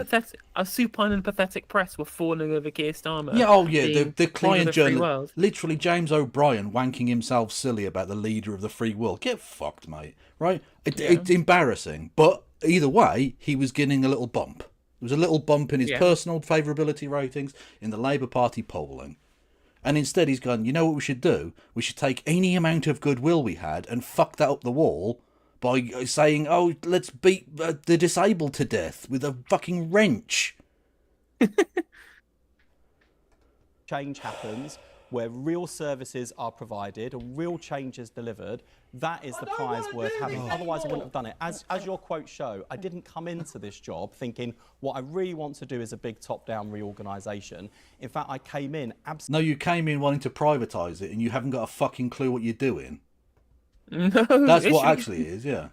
No experience at all whatsoever. Just happened to be in the right place with the right friends at Labour together to get the good spot in the cabinet. Thank you, Andreas, with $2. Kev, what did you think of the NHS after your accident? Well, as I jokingly said, it's gotten slightly better under Labour. Instead of being in a fucking hallway or a cupboard, I was actually in the ward on a chair. Woohoo! Might have had spinal problems, still couldn't find me a fucking bed. Nope. So, you know, literally I mean, it's probably just happenstance, obviously, like, it's not really down to them. But it just sort of sums up the tinkering around the edges of the Labour government. That now you do get to be on the ward, but you still don't get a bed. Don't be silly. We can't afford beds. But you are technically not in a cupboard anymore. Be grateful. To be fair, I was alright. And the fucking drugs they gave me were amazing, although I didn't shit for a week. Incredible. Bind you up like fuck, some sort of morphine thing. Fucking, I can understand why people like to all of the Americans who get addicted to this shit, the opioid epidemic. I get it because it's fucking badass at first. Absolutely determined to see how things. Don't take drugs, kids. Drugs are bad. Were working first. To make a judgment and make an assessment of how the system's working. And I've seen waste, inefficiency and duplication. So of course I should go after that.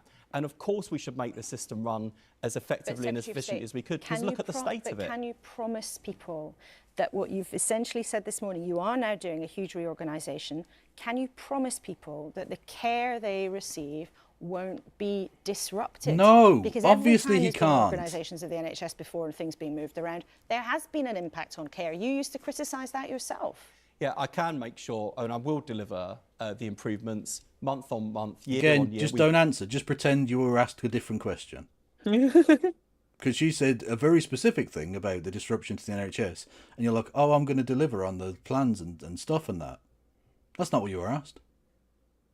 Like, are you having the same conversation as she is? Do you have a fucking translator? Do you have a hearing problem? We've got NHS wait. Because there's doctors for that, and you're rich enough that you probably will get to see them. Exactly. In the head of the 5 months in a row, and that was during peak winter pressures. When NHS England still existed, they delivered that successfully. Yeah, and the person who I've put in charge of the NHS transformation, Sir Jim Mackey, is widely respected, and he is someone who has driven those improvements in waiting times and performance. But with he put Mr. Mackey in charge of the NHS. For the South Park fans, enjoy that one. Just go with it.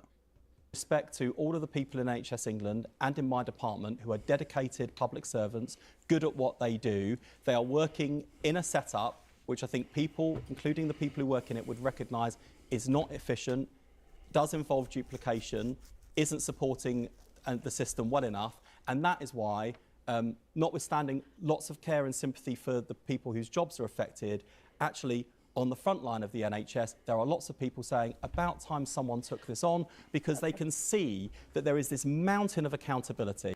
Don't pray and aid the voice of the people in the front line of the NHS, because I'm going to guess, they might not say it publicly, but I would guess that virtually every single frontline doctor, nurse, orderly and porter has secretly dreamed of beating you to death. That's bad, by the way. There's That bad is for them bad. to think that, Don't but get me wrong. they may well have thought that. Well, no, it's a thought. I don't do thought crime. I'm just Yeah, saying exactly. this is a thing they may have thought. Now, of Yeah, course, exactly. none of them should ever act on that. Honest, we wouldn't want a Luigi-style beatdown in Parliament. That would be a terrible thing, of course.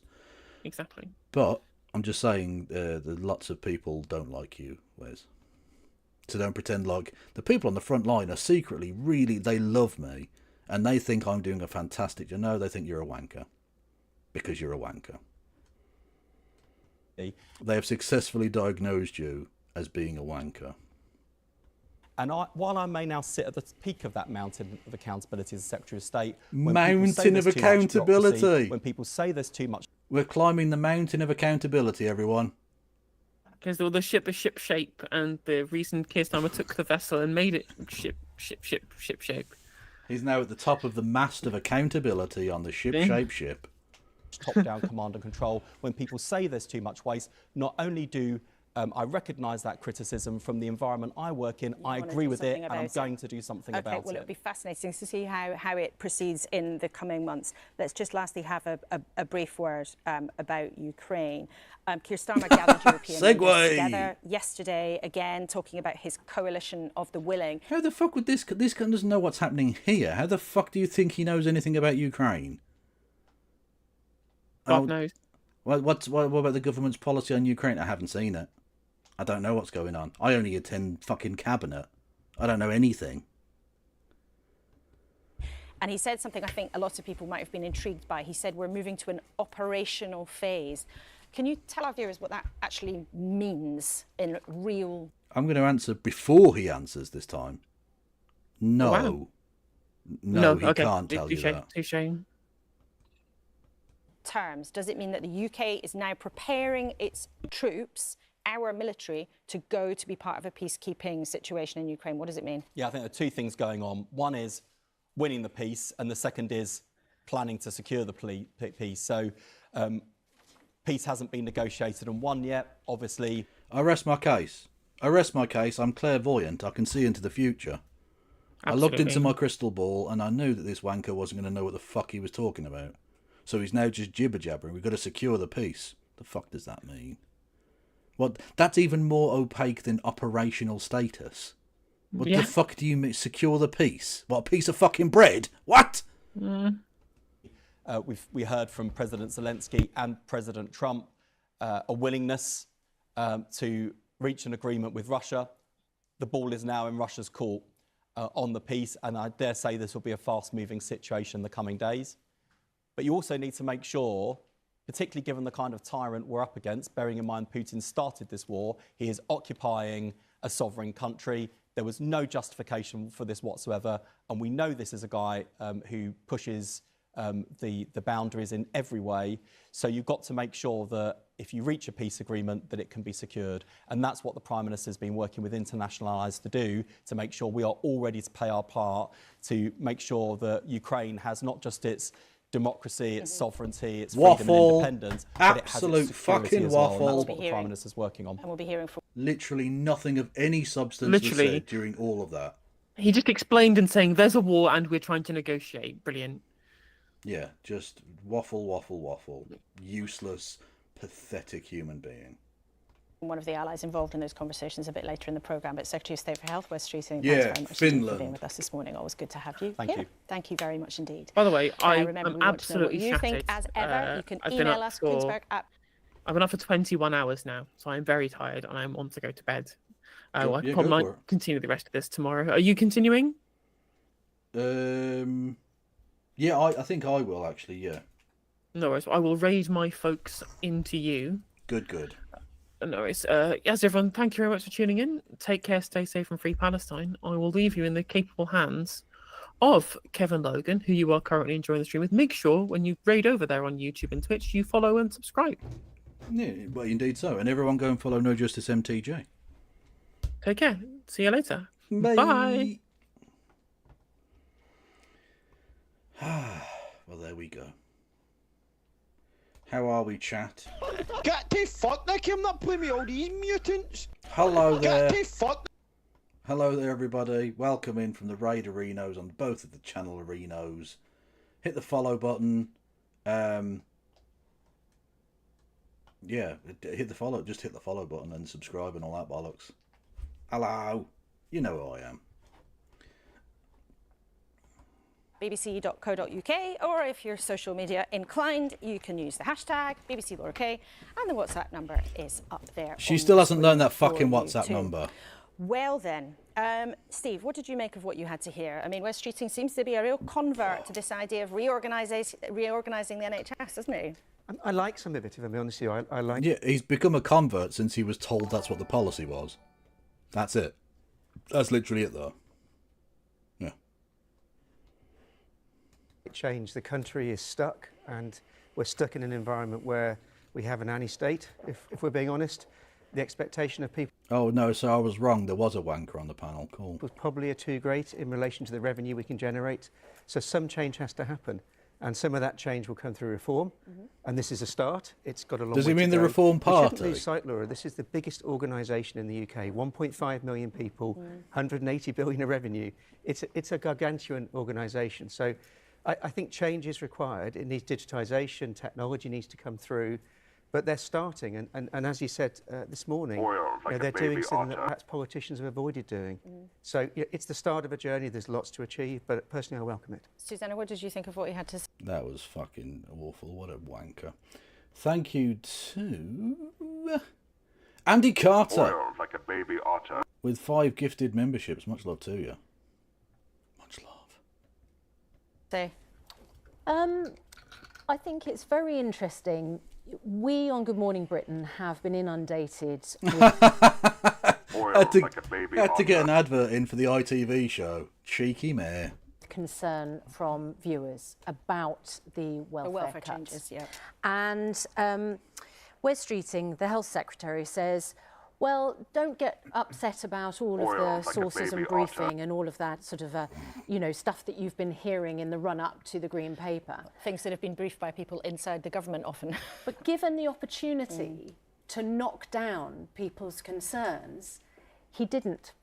He didn't rule out the fact that personal Well, independence... yeah, he didn't knock it down because they are... Look, the fears that people have are absolutely legitimate. He is going to do these evil things. He is going to fuck over the most vulnerable in society because they're the weakest and most easy to attack. Ladies and gentlemen, we got him. Victory is ours. Welcome to the Kevolution, friend. Yeah, like he can't do that because he'd be clipped saying a thing that will be proven to be untrue on Thursday when it's announced that they are fucking sideways wank. You can they're going to announce on Thursday that they're going to do these awful things.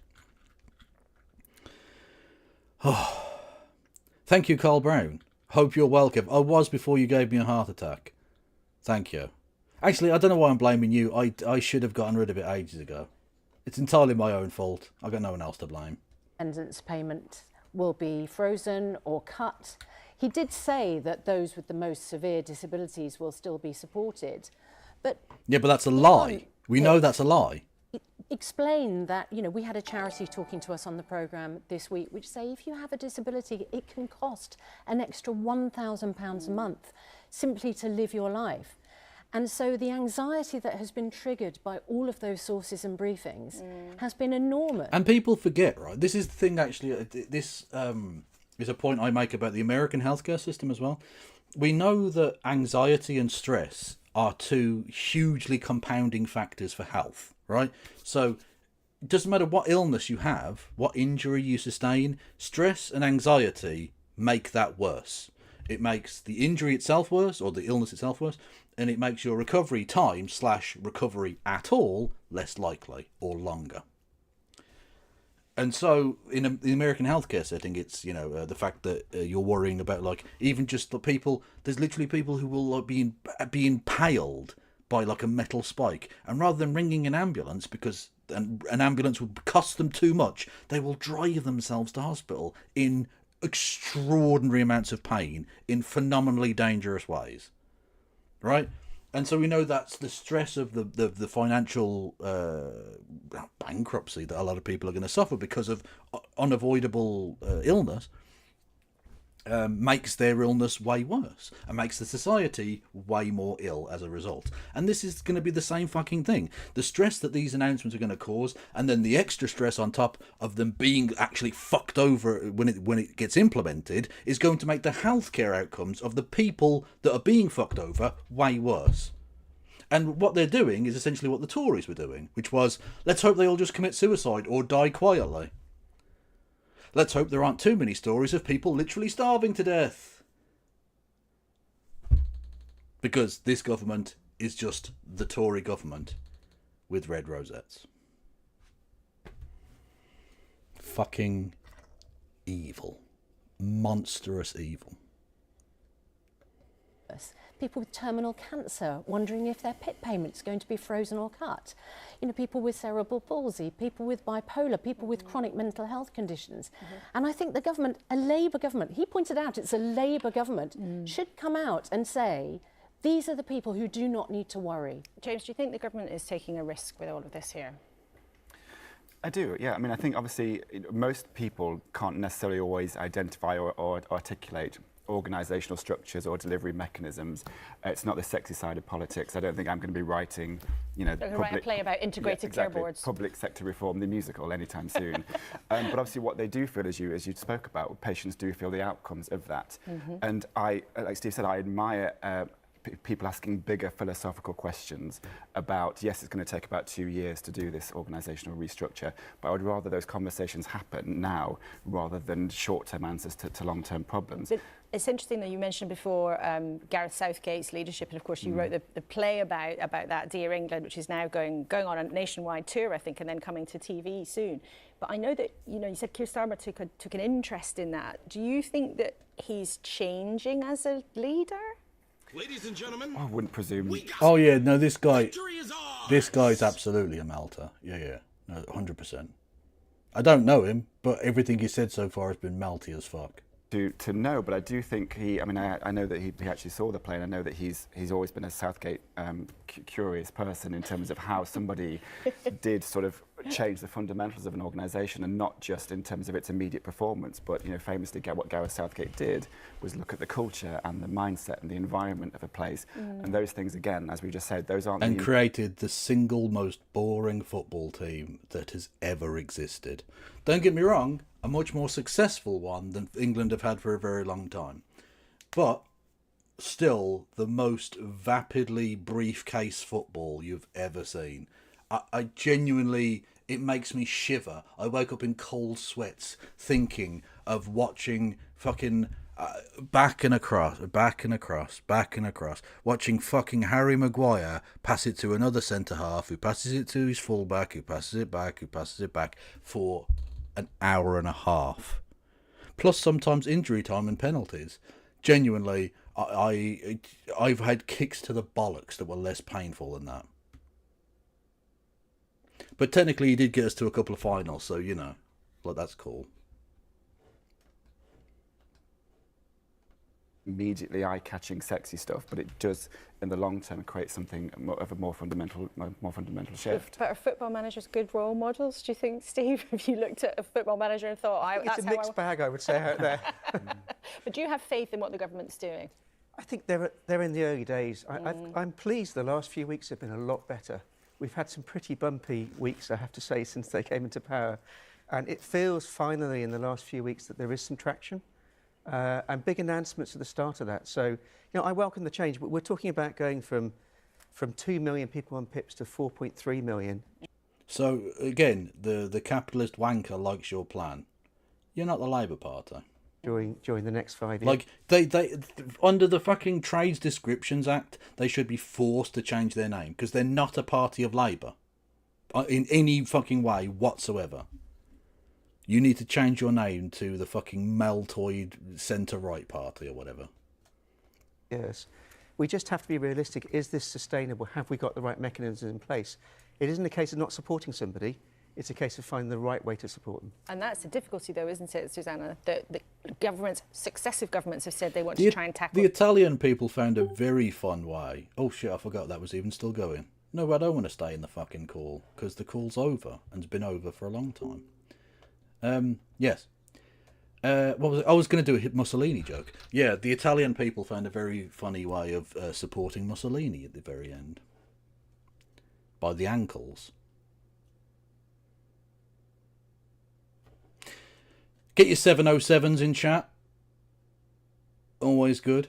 By the way, the 707 refers to LOL upside down because it's a reference to Mussolini. And if you want to take the piss out of Mussolini being dead and hung upside down like a piece of meat, which is very funny, you can do so by becoming a member over on my Twitch channel. You can. This, but what they want to do is support people, but there's always carrot. My emote game is not quite on Helena's level. I'll absolutely admit that. But there's no shame in admitting to not being as great as greatness. I'm still pretty good though, you know. And stick, and the stick might cause a lot of political trouble. I think it might cause a lot of political trouble for people who voted for a Labour government, but then found that they were voting for a tax on work in the form of higher national insurance employment payments, cutting winter fuel allowance to millions of pensioners, to cuts to the foreign aid development budget, despite the fact that in the manifesto they said that their aim would be to eventually increase it, and now to cut welfare. I mean, I just find it really interesting that you have, you know, a Labour minister on who has to keep redefining what a Labour government is. Because I'd see that she's just doing the kind of middle class wine mom version of the thing I just said about them not being a real Labour party. She's just doing the same thing, and that's cool. I think a lot of people think, is this it? Very interesting. Well, politics never stands still, does it? And we must talk now about Ukraine. So how Ukraine willing in is the the Star's membrane. coalition of the willing? We were just discussing it briefly with Wes Streeting. Alexander Stubb is the president of Finland. He was one of the leaders who was on... Alexander Stubb? Is that his name? That is not very Finnish. Stubb. S-T-U-B-B. Alexander Stubb. Okay. I mean, I'm not convinced he is Finnish at all. On the call with Keir Starmer yesterday, talking about their plans, and I spoke to him shortly afterwards. We're willing to do concrete measures overall, but I think it's, for our perspective, it's too early to talk about boots on the ground because we don't have a ceasefire, we don't have a peace process. Do you have an army? No offence, Finland, but like, you're not a big country, are you? Finnish army size? The Finnish Defence Forces include the army, have approximately 24,000 active personnel. Okay. I mean, we'll leave that there, I think. And you also have to remember that Finland has 1,340 kilometers of border with Russia. So we take care of the northern flanks, but there's so many different ways that we can help flanks. out. And I'm really glad that we're seeing strong leadership coming from the UK. But in what concrete ways are you willing to help out if, as you say, it's too early to talk about actually troops being part of peace efforts? Well, there are two phases here. The first one is the military planning, which is going on right now, and it'll continue actually in London on Thursday. And then after that, once we have a clear plan, we start doing the commitments. But there are anywhere from 0 to 50 different ways they can help out. Boots on the ground is only one way. You know, you can talk about intelligence. Okay, I don't want to be that guy, but like, that is some fucking ugly ass art. That is gross. Like, I get it, like, you know, it's a splash of colour and all of that, but come on now, my man. You are apparently the president of Finland. There's no fucking way you can't afford good art. That is rubbish. That is shit. I'm just... You can talk about different types of things, but it's too early to commit right now. Can you see any signs that Vladimir Putin is actually willing to enter into serious negotiations? No. President Zelensky says Putin's afraid to tell Donald Trump. No, it literally isn't. He's obviously not. It's obviously not. Putin's not serious about negotiations because literally his plan or whatever, his like possibility or his suggestions were basically that Ukraine capitulate completely. And did he also say that the Baltic countries should leave NATO? So he wants to dictate to NATO now, even though he literally can't even take over Ukraine. Like, you're not in that position, my man. You don't get to make fucking calls like that. And don't get me wrong, I fucking hate NATO. I don't want people to think for a second I'm, like, standing NATO. Fuck NATO. But, like, they are an organisation of independent countries, in theory. You don't get to say that Estonia has to fucking leave. The fuck? You can't get out of eastern Ukraine, mate. Shut the fuck up. You're literally having Russian territory attacked by Ukraine. You've been invaded. That he wants to carry on with the war. What chances are, do you think, that the Kremlin is paying a blind bit of attention to any of this? I think the chances are abysmal. I don't think Putin wants a ceasefire. Putin doesn't want a peace. His original aim was basically to destroy the independence, sovereignty, and territorial integrity of Ukraine. Basically to have Ukraine ceasing to exist. He hasn't changed his aim. And this is what... Becca, I'm absolutely convinced. I am a convinced P-tape truther. Okay? I don't know that the tape necessarily does exist now, but it definitely did at some point, and Trump is worried that it still does. And that Putin has it. I am convinced that there's a lot of compromise on Trump. 100%. All of us around the table have to understand. That's why we have to maximize the pressure on Putin, which means more sanctions, which means using the frozen assets, and which actually means militarizing Ukraine to the teeth. So if the chances are abysmal, to use your phrase, that President Putin wants to actually take anything seriously here, is he just playing Donald Trump? Because Donald Trump seems to think he can get him to the table. So is he being taken for a ride?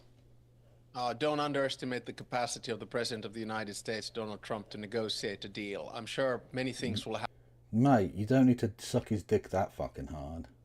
happen in the coming days, and I'm sure that we'll be moving in the right direction. I don't think Putin should be playing with Trump. That's, I think, quite self-evident. What do you mean about things happening in the coming days?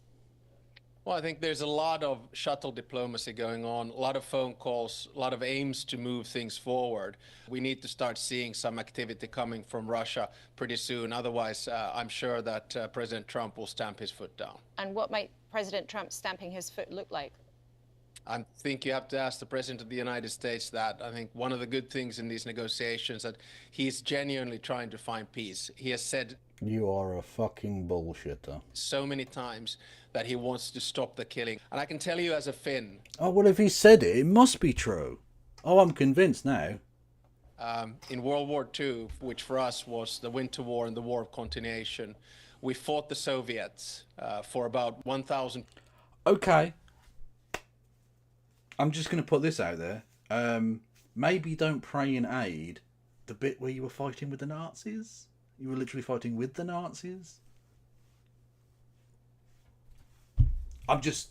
Look, I know you want to get Trump on your side, so mentioning the Nazis, probably, you know, you probably think that's a good thing, but, like, it's not a great look for everyone else. Just saying. 200 days in total, which is pretty much what the Ukrainians have been fighting so far. We kept our independence, but we lost our sovereignty and we lost our territorial integrity. And that is simply not a predicament that Ukraine should suffer. That's why we continue to support Ukraine for as long as it takes. That's interesting because that process, sometimes known as Finlandization, is one of the things that appears to have been dangled by the United States to end the war, have a neutral Ukraine without clear security guarantees. But in your view, that would just be unacceptable. That's not a goer. Completely unacceptable. Finlandization was a predicament put down to us after Stalin's peace in 1944. Basically, it robbed us of our just way of being in the international organizations where we wanted to be. Yeah, Ukraine that's needs fair. to have the right to decide whether it wants to join Yeah, I mean, that's basically fair. Yeah, Finland was kind of fucked over. the European Union or not. It needs to have the right to decide. I mean, whether not it as wants bad to as some join. other countries, like, you know, the Eastern Bloc, but, like, they did get fucked over. NATO or not. So Finlandization is absolutely a no-go, no solution whatsoever for Ukraine. By virtue of your country's history and, of course, your geography, you know all too well what the threat of Russia can look like. But President Trump seems to have downplayed that, saying in the White House that Russian aggression was done. How does it feel watching this from Finland? Do you feel that it's over? Well, we can't change our geography, but we can learn lessons from history. And the lesson is that we've had over 30 wars or skirmishes with Russia since the 1300s. But the other lesson is that you can also learn... Okay. Are you're really going back to the 1300s now? Okay. If you're stretching it back that far, friend, I think you're overcomplicating a very already pretty fucking odd situation to begin with. You don't need to be going back there. To live with Russia. But when Russia continues its war of aggression in Ukraine, when it continues to think that it's a big power... Oh, the key question... Cock and bollocks. Learn to live with Russia.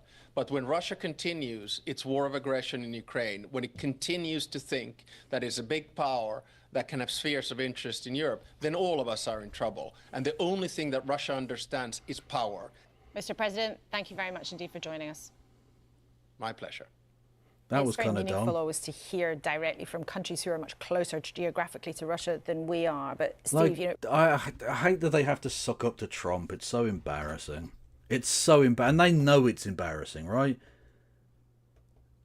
Fucking Starmer must have known what him, like, handing over... I've got a letter for you, Mr. Trump. He must have known how shit that looks, right?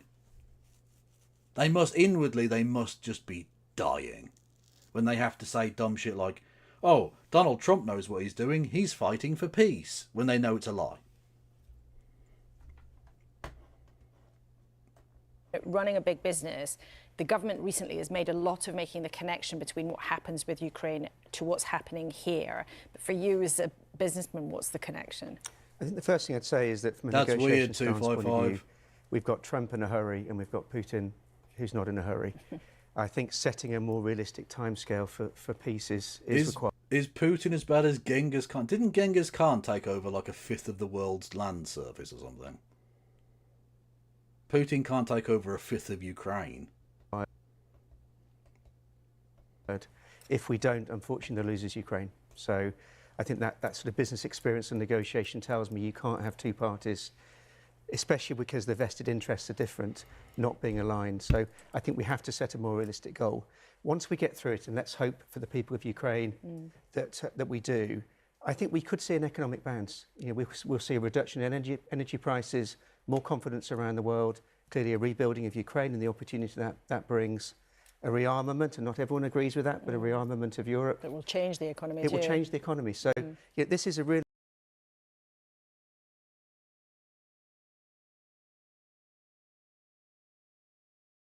important moment for the world. It's clearly very important for Ukraine, but I think for the world this is actually a very key moment. James, what of Britain's role? I mean, do you think that it's changed in the last few months? Definitely. I think everyone sort of recognises and appreciates whatever else there's been, the moral clarity of the leadership at the Oh, moment. fuck, I was muted again. I need to stop muting myself. Because I always forget. So I might as well just burp, because that's less annoying than having to fucking be muted 3 or 4 times a stream. Anyway, I was saying that the business Maltoid in the middle was going on about how great it is that we need to rearm. But he also wants lower taxes, and that's not sustainable. If we're going to rearm, we're going to need to tax rich wankers like you, mate. Especially when that's been absent in certain other Western leaders' behaviour.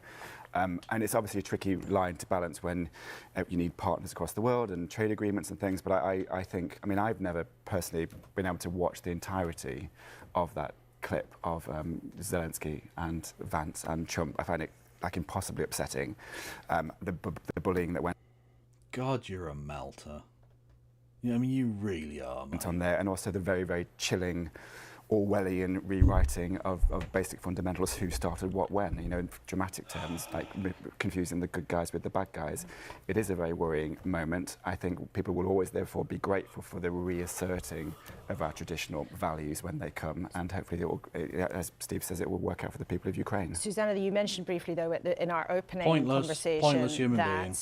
people at home don't necessarily ever reward governments for what they might do on the world stage. Do you think there's a risk that the government might get distracted? Or, you know, we have seen in the past that prime ministers get quite used to enjoying sometimes the sort of grandeur of diplomacy, and can sometimes, I'm not saying that's what's happening here, but can sometimes take their eye a bit off what's happening at home. Well, I think, you know, everyone will be grateful to the Prime Minister if what he does helps to secure peace. I've been out to Ukraine, I've interviewed President Zelensky's wife about the total devastation and trauma to the people of Ukraine of Russia's invasion. So whatever we can do and the part we can play in securing that will be celebrated. But the cost will be what Sir Keir Starmer has to keep his eye on. And we know that it's already had a massive impact. Is it just me? Like, I do support the Ukrainian cause, right? I'm just going to say that. But is it just me that gets annoyed with the virtue signalling from like everyone in Britain about how we need to support them and blah blah blah? Because they're only doing this because this is the one time where they get to support militarism but look good doing it. Like, usually they have to like lie and talk shit about weapons of mass destruction or fighting against the terrorisms or whatever, right? But this is the one time they get to look morally righteous and talk about defeating fascism and genocide, whilst also they're supporting, you know, fascism and genocide in Israel. But they get to look like the good guys for once. And it's just bullshit. I know they're lying. On, for instance, fuel bills, energy bills, we have been promised that those bills will come down. Those bills are on the way up again. Well, we know that everybody watches their energy bills very, very carefully because of all the ups and downs of the last few years. We'll be back with you towards the end of the programme, but thank you for now. Now, you know we've talked a lot on Sunday mornings, not just about energy bills and Ukraine, but about the upsides and the downsides of technology, especially when it comes to how our children use phones. This week in Parliament, the Conservatives are going to try to ban phones in school. They're going to try to change the law. Laura Trott, the Shadow Education Secretary, is the person behind that idea. Do I care about this? In this job. Why are you going to take this move? I'm trying to decide whether I care enough about this. Because it's not going to pass. So I don't, like, it's just Tory grandstanding. So do I give a fuck? We'll carry on for a bit and we'll see. We think this is incredibly important. When we were in government, we introduced guidance to schools which said that phones shouldn't be in the classroom. However, that hasn't worked. We know that only 11% of schools have proper smartphone bans in place. We know 1 in 5 children are disrupted every single day because of phones in the classroom. So now it is time to make it law. We're introducing an amendment to the Schools and Wellbeing Bill on Monday. And it's good that she started off the thing by preempting the point that always gets made. If you think this is so important, why didn't you do it in government? She preempted that, though, with we did a thing that wasn't the full ban, and now we realise we now need to do the ban. So she's like pre-clearing the bullshit. It's very smooth. It's good politics. Hope that Labour will put, I mean, it's bullshit and she's lying, but it's good politics. Put politics aside and vote for this because it's the right thing to do. But I remember when Gillian Keegan was the Education Secretary for the Conservatives, and she sat in that chair and said it's basically up to head teachers. We don't need to have a legal ban. And I know also you believe in school freedom. So why don't head teachers have the right to decide what's best? Well, we also believe very strongly in safeguarding, and this is a safeguarding measure. We've also tried the guidance, and it was right to try the guidance first. But we were always clear that we would legislate if it didn't work. It is clearly not working for the reasons that I've set out. And that is why teachers, parents and pupils across the country are asking for this ban. And that's why I hope that the House will come together on Monday and vote for our amendment. But are schools asking you to do this? Yes, head teachers, when I go into schools, head teachers are asking for this. This is something that they need to help them to implement the ban in the face of opposition sometimes from certain parents. And also what we've seen when I go into schools which have these kind of bans, the pupils love it. They talk about how much safer it makes them feel. They talk about how they have the freedom to learn. They're not under any pressure to be on their phones responding to apps. It makes such a difference. This is such middle class drivel.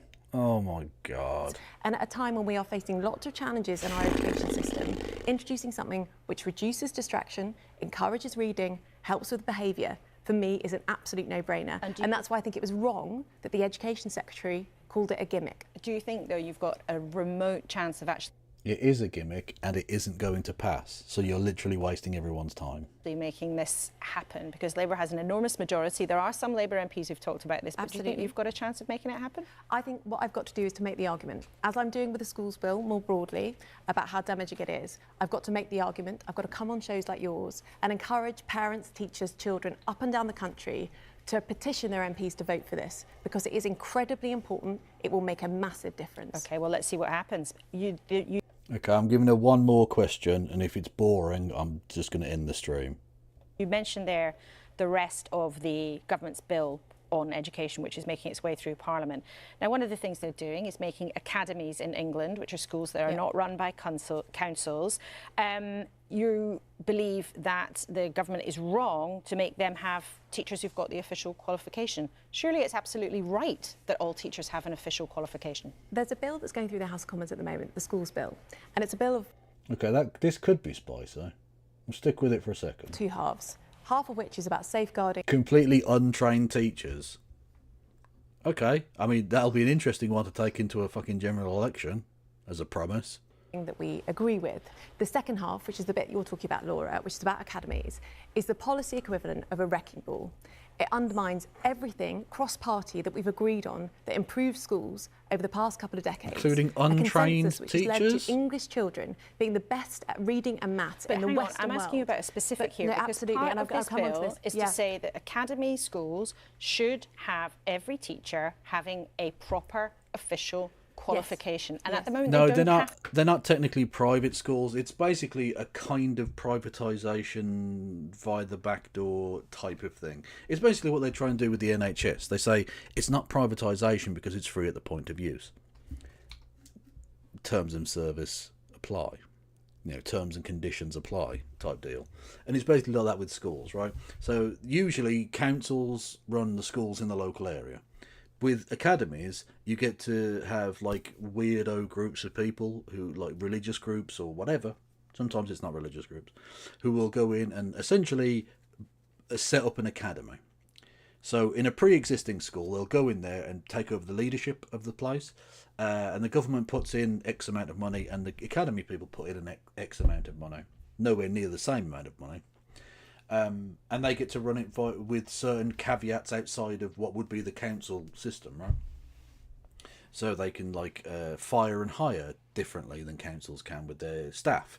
They can kick troublesome kids out who are going to like knock down their grades and stuff, which is why the academy system has higher grades. Not because they're actually better at teaching, but because anyone who isn't, you know, cutting the grade can just be shipped off to one of the council schools, therefore knocking down the council schools and raising up the academy schools. So it's a sort of halfway house privatisation, but it is still technically free at the point of use. Yeah, it's shit, and it shouldn't happen. But apparently Laura Trott's okay with that side of it, but just doesn't want them to have trained teachers, which is super mental. To do that. And the government's not suggesting anybody who's already a teacher, maybe they were somebody who was in the army or they came to teaching late, they're not suggesting that those people should lose their jobs. What they're saying is that new teachers being hired by academies should all have an official qualification. Surely that's what every parent would want. Well, firstly, I don't think the legislation is tight enough on teachers who are existing in schools without qualifications won't be fired at the moment, but we'll come to that. On the broader point, most teachers do have qualifications. However, there are some subjects whereby, for example, in PE, I talk to academy leaders, they have brought in brilliant coaches from outside who've had fantastic success with sports teams. They've come in to teach PE. I don't think most people watching this programme would think that that is a big problem. Wouldn't they want teachers to have proper... Well, yeah, I think they would actually. Because PE isn't just about being good at coaching one sport. For a start, when they talk about PE, it's physical education. So it's sports, you know. But it's not just about being good at coaching one sport. It's about being able to coach various sports, which you need training for. It's about knowing about the physiology of younger people, which if you've been successful at adult coaching, you won't necessarily know a lot about. So actually, rather than them trying to use their adult coaching techniques on children, I would prefer them to go through a proper formal training process so that they're actually a PE teacher and not just a rugby coach. Because that rugby coach probably doesn't know that much about badminton or soccer or long jump. And those are all things you will have to do as well. Again, the Tories are so mental that you have to explain the basics of having teachers that know how to teach would be good. Well, I say soccer because there are Americans watching. Don't be like that with me. Yeah, I know I'm degenerate filth, and come the revolution, you have every right to kill me. That's fine. But, like, I have to explain so Americans understand. qualifications, though, because being a sports coach, noble job, it's not the same as being a teacher, is it? It's not but they the also same get as being a training teacher on the in a job school. as well, and we know that these teachers have been successful. And with so much of this bill is what is the problem that they are trying to solve? There is no issue at the moment with unqualified teachers causing a problem in schools. They are doing things which they think sound good or things that the unions have asked them for, but will be incredibly damaging to schools, because it's not just teachers they're trying to ban, they're trying to take away a swathe of academy freedoms which have led to English children. Yeah, good. Because academy freedoms are basically, again, allowing rich bastards to profit and creaming off the best and allowing the detritus, the human filth that you don't want to teach, to have to go into the council system. It's literally leading to a two-tier education system and creaming off of profits, which is exactly what we said was going to happen, which is exactly why you like it.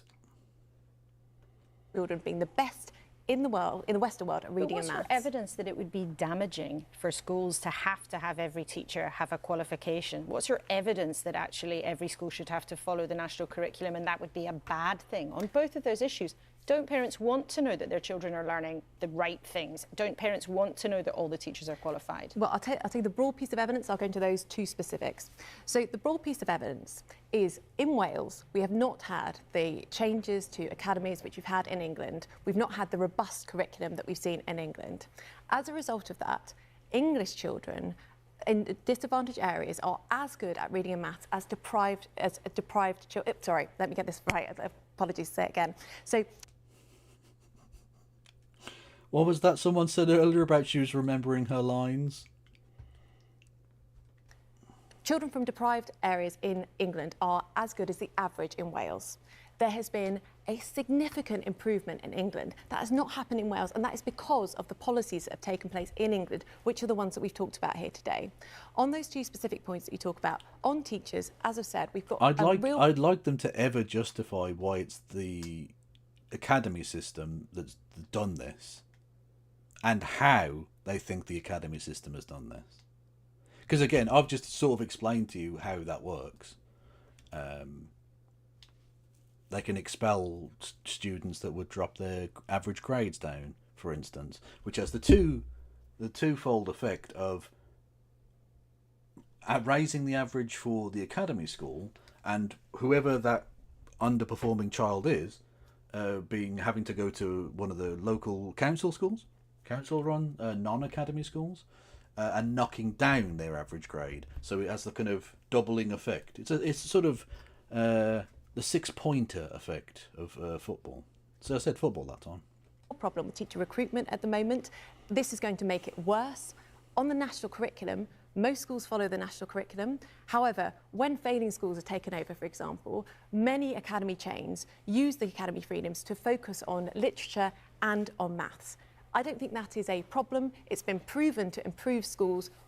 Okay, but does that have a correlating effect of a downgrade of the importance of sciences or PE or any number of other topics? The humanities, design and technology, you know. Why take it away?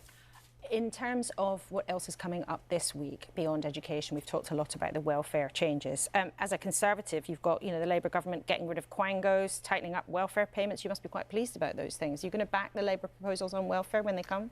So I think on welfare, I was Chief Secretary at the time of the election, and I remember the Labour Party saying that there was no money to be saved from welfare whatsoever. There was not a welfare bill in their first King's Speech. They're all over the place at the moment, divided and without a plan. But are you going to back them? Well, let's see what they come forward with. I mean, we're not clear at all what the plan is. Wes, when he was talking to you just now, he's not seen the plan. So let's see what it is. Yes, we, he of course, has. support the Of principle course of he welfare has. reform. But this is something that they could have been underway with altogether, and they're all over the place. Would you back a freeze in personal independence payments? Let's see what they come forward with. Yes, she would. She would happily support the literal mincing of disabled people. She would happily have poor people fighting to the death for the last scrap of food from their table. OK, Laura Trott, thank you very much indeed for coming. Great to have you with us for the first time in your new job. OK. Dickhead. Now, Michael Jackson was an icon, but... He was also a pederast. Piece of shit. But I don't care enough about this dead fucking nonce to care. So, yeah. I think I'm just going to end there. I feel like Chatterinos. Yes, I'll be back. Oh, it's past midnight. So I'll be back tonight, possibly with Christo, for our Monday happy hour, where we'll be discussing probably Yank shit, to be honest with you. But either way, you can stop along, I might use the word soccer again. Or instead of badminton, I'll call it badminton, because I want to be wrong about things. Needless xenophobia at the end. Is there anyone going on Twitch? Oh, sorry, on YouTube? No, there isn't. So if you're on YouTube, go and be free. Do whatever the fuck you want, frankly. Because there's no one to send you over to. There's only a couple of NBA channels that I follow, and that I'm not raiding into them. It's just not fucking happening, mate. You don't want it, and I don't even know if they're any fucking good on a moral level. Who is this person? Hey, we haven't been over to ABC3 in a long time. Because we usually don't stream at a time that would allow for that. But ABC3 is awesome. She's like a lawyer person who deals with poor people and housing problems and stuff. She's fucking dope. So go and check them out.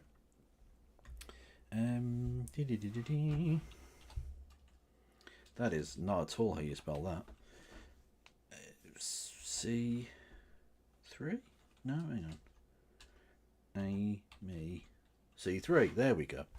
And I'll be back, like I say, later today with Christy, probably. But if not, we'll still do stuff.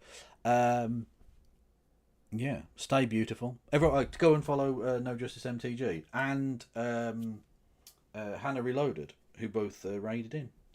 And stay beautiful. Free Palestine. No pass around.